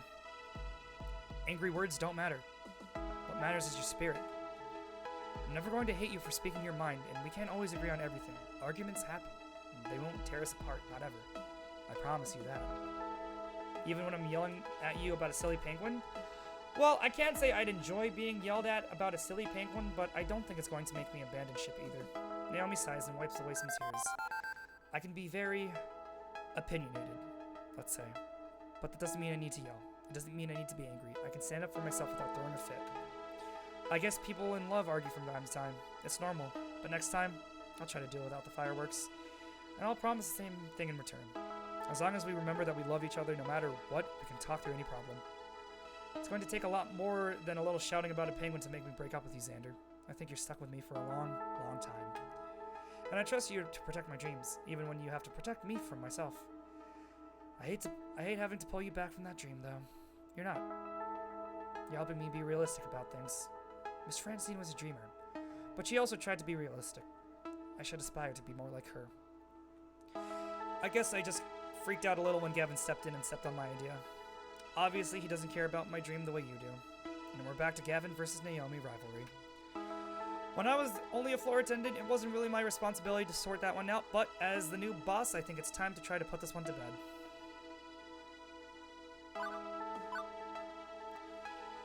Let's go with humor. Gavin isn't exactly a fire-breathing monster, you know. He's a mere human, with all their flaws. Oh, definitely. I mean, just the other day I saw him howl at the moon, transform into a great and terrible beast, and eat a few villagers, spit flying out of the mouth. No, that's also me. Also, I saw him draw a pentagram in the break room and consort with the adversary, the great beast of the pit and the father of lies. Naomi, look, he's just a dude. A human, like you and me, and I think today's proof that humans can make mistakes even when their intentions are pure, right? Well, yeah, I mean, I understand, but... No buts. Gavin isn't trying to destroy the arcade. He wants to save it. You can see now why he was worried about the statue, yeah? You felt bad when you thought you'd lost me after a nasty argument. Gavin feels bad all the time when he makes decisions he knows will hurt us, all while trying to help us. Can you try to get along better with him, please? Try to understand him instead of falling back on him, assuming he's a villain. Okay. For you, I can try. I'd like to avoid something like this happening again. I want us to get along, honest, all of us. And speak of the devil of arcade spirits arrives. Apologies. Am I interrupting? I wanted to be certain Xander was well. They'll be fine. We'll be fine. All of us. But Xander could probably use some rest at this point. Gavin, how about we go raid the snack machine and talk? Pardon? Talk? About what? You know, stuff. And things. I feel like we never actually sit down and talk, you and I. Naomi offers me a quick but very careful hug before leading a confused Gavin out the door. Hopefully they'll find some common ground. It'd be nice for something positive to come out of the mess that was our opening day. Seeing the person I care for the most was certainly a boon to my spirit. Now, if they could only do something about the food here. Oh no, the hospital near me I'm slurring my words. The hospital near me has some pretty good food, so... I'm gonna daydream that that's the hospital I'm at and revel in my chicken. With my heart calmed, my body finally tells me it's exhausted. I snuggle into the covers and yawn as a yawn escapes me. Just as I'm about to roll over and drift off to sleep, another visitor drops in. It's likely well past visiting hours, but with no small amount of both dread and relief, I'm glad to see her. XanderisFake award, if you will. I try to straighten myself from my pillow backrest. It's time to put on my professional front, even if I'm in excruciating pain. Well, okay. I should start by explaining that what happened today isn't exactly indicative of I should hope it was. It's hard to disguise the disbelief in my face. What? Wait, what? What did she say? Okay, I should start by explaining that what happened today isn't exactly indicative of I sure hope it was. What? It seems I've misjudged your character based on the initial unpleasant interaction, but what I saw today, clearly you're no fool nor a coward. I let my need to protect my family override my better judgment. How absurd to paint everything you've built on arcade spirits with that brush all over such a small matter. I saw you selflessly throw yourself in front of that bullet. You didn't have to do it, you chose to do that. It's indicative of someone who isn't simply in this for the money, as so many in this industry are. While I'm uncertain why you protected that young criminal, I suppose someone who respects life deeply enough to even protect someone like her is to be respected. I suppose I've become a bit jaded from all those eager to cash in on the arcade scene. All the large-scale arcades I have to review tend to be very impersonal and cold. So, you were impressed with our arcade? Well, let's not go that far. I can't say I was thrilled with the amount of mayhem and disaster going on even before a gang war broke out. But I will also say I've only ever seen that amount of mayhem and disaster once before. It's highly unusual, to say the least. The last time I reviewed a small up-and-coming arcade similar to yours, everything went wrong. Everything. I wrote my review in an honest fashion, and as a result of my scathing pen, the place was sold and closed down within a month. Sold to a notable figure in this industry. I smell toast. I'm gonna go check something real quick. I'm gonna go check my house is burned down.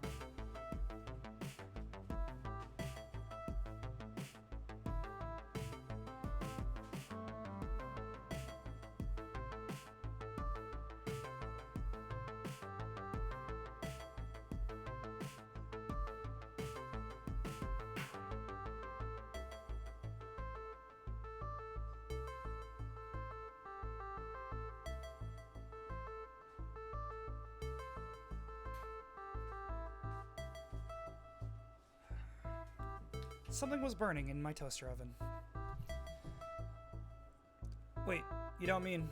Yes, Deco Nami. Such is the fate of any arcade which dares to stand up to him. Your prior business, the Funplex, only escaped being devoured by being far too small to be worthwhile. Sadly, your enthusiasm may have put it in his crosshairs, and if you cannot tidy up your reputation after today's affairs, Arcade Spirits will be next. Again and again, torn down by Deco Nami. This time he didn't even lift a finger. By pure coincidence, the ghost monsters wrecked everything before you could exact any revenge. All he had to do is swoop in and buy out what's left of our dreams. However, I've come to a decision. Given I was a first-hand witness to your troubles, which were clearly not your fault, and given your willingness to put even your own life on the line for your arcade, I'm going to tell my editor I need more time. That I want to return in 1 week to get a more accurate and mature overview of your operation. 1 week, that's the best I can offer you. This is a difficult hole to climb out of, XanderisFake. Even aside from earlier trouble.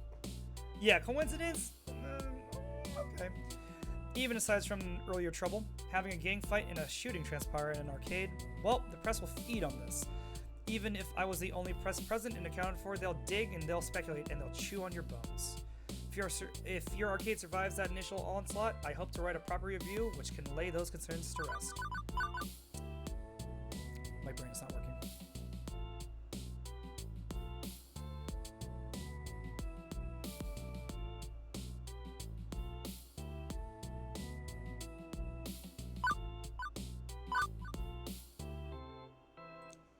But I'll offer you no more second chances, no more reasonable doubts. Best foot forward when I return, or my readers will know the truth. Understood?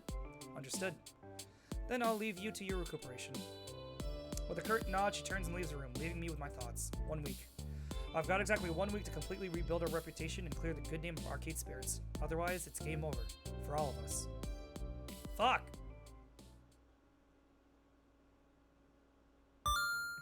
You've completed level 7 of Arcade Spirits. A winner is you!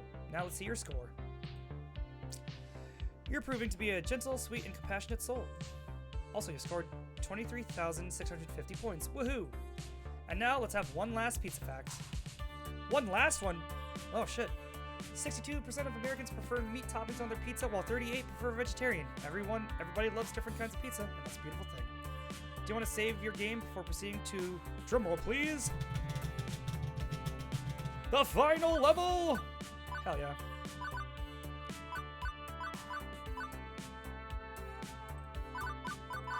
Save here. Alright. But to be honest, I'm feeling kind of lightheaded. And I need dinner. So I'm going to end it here, guys.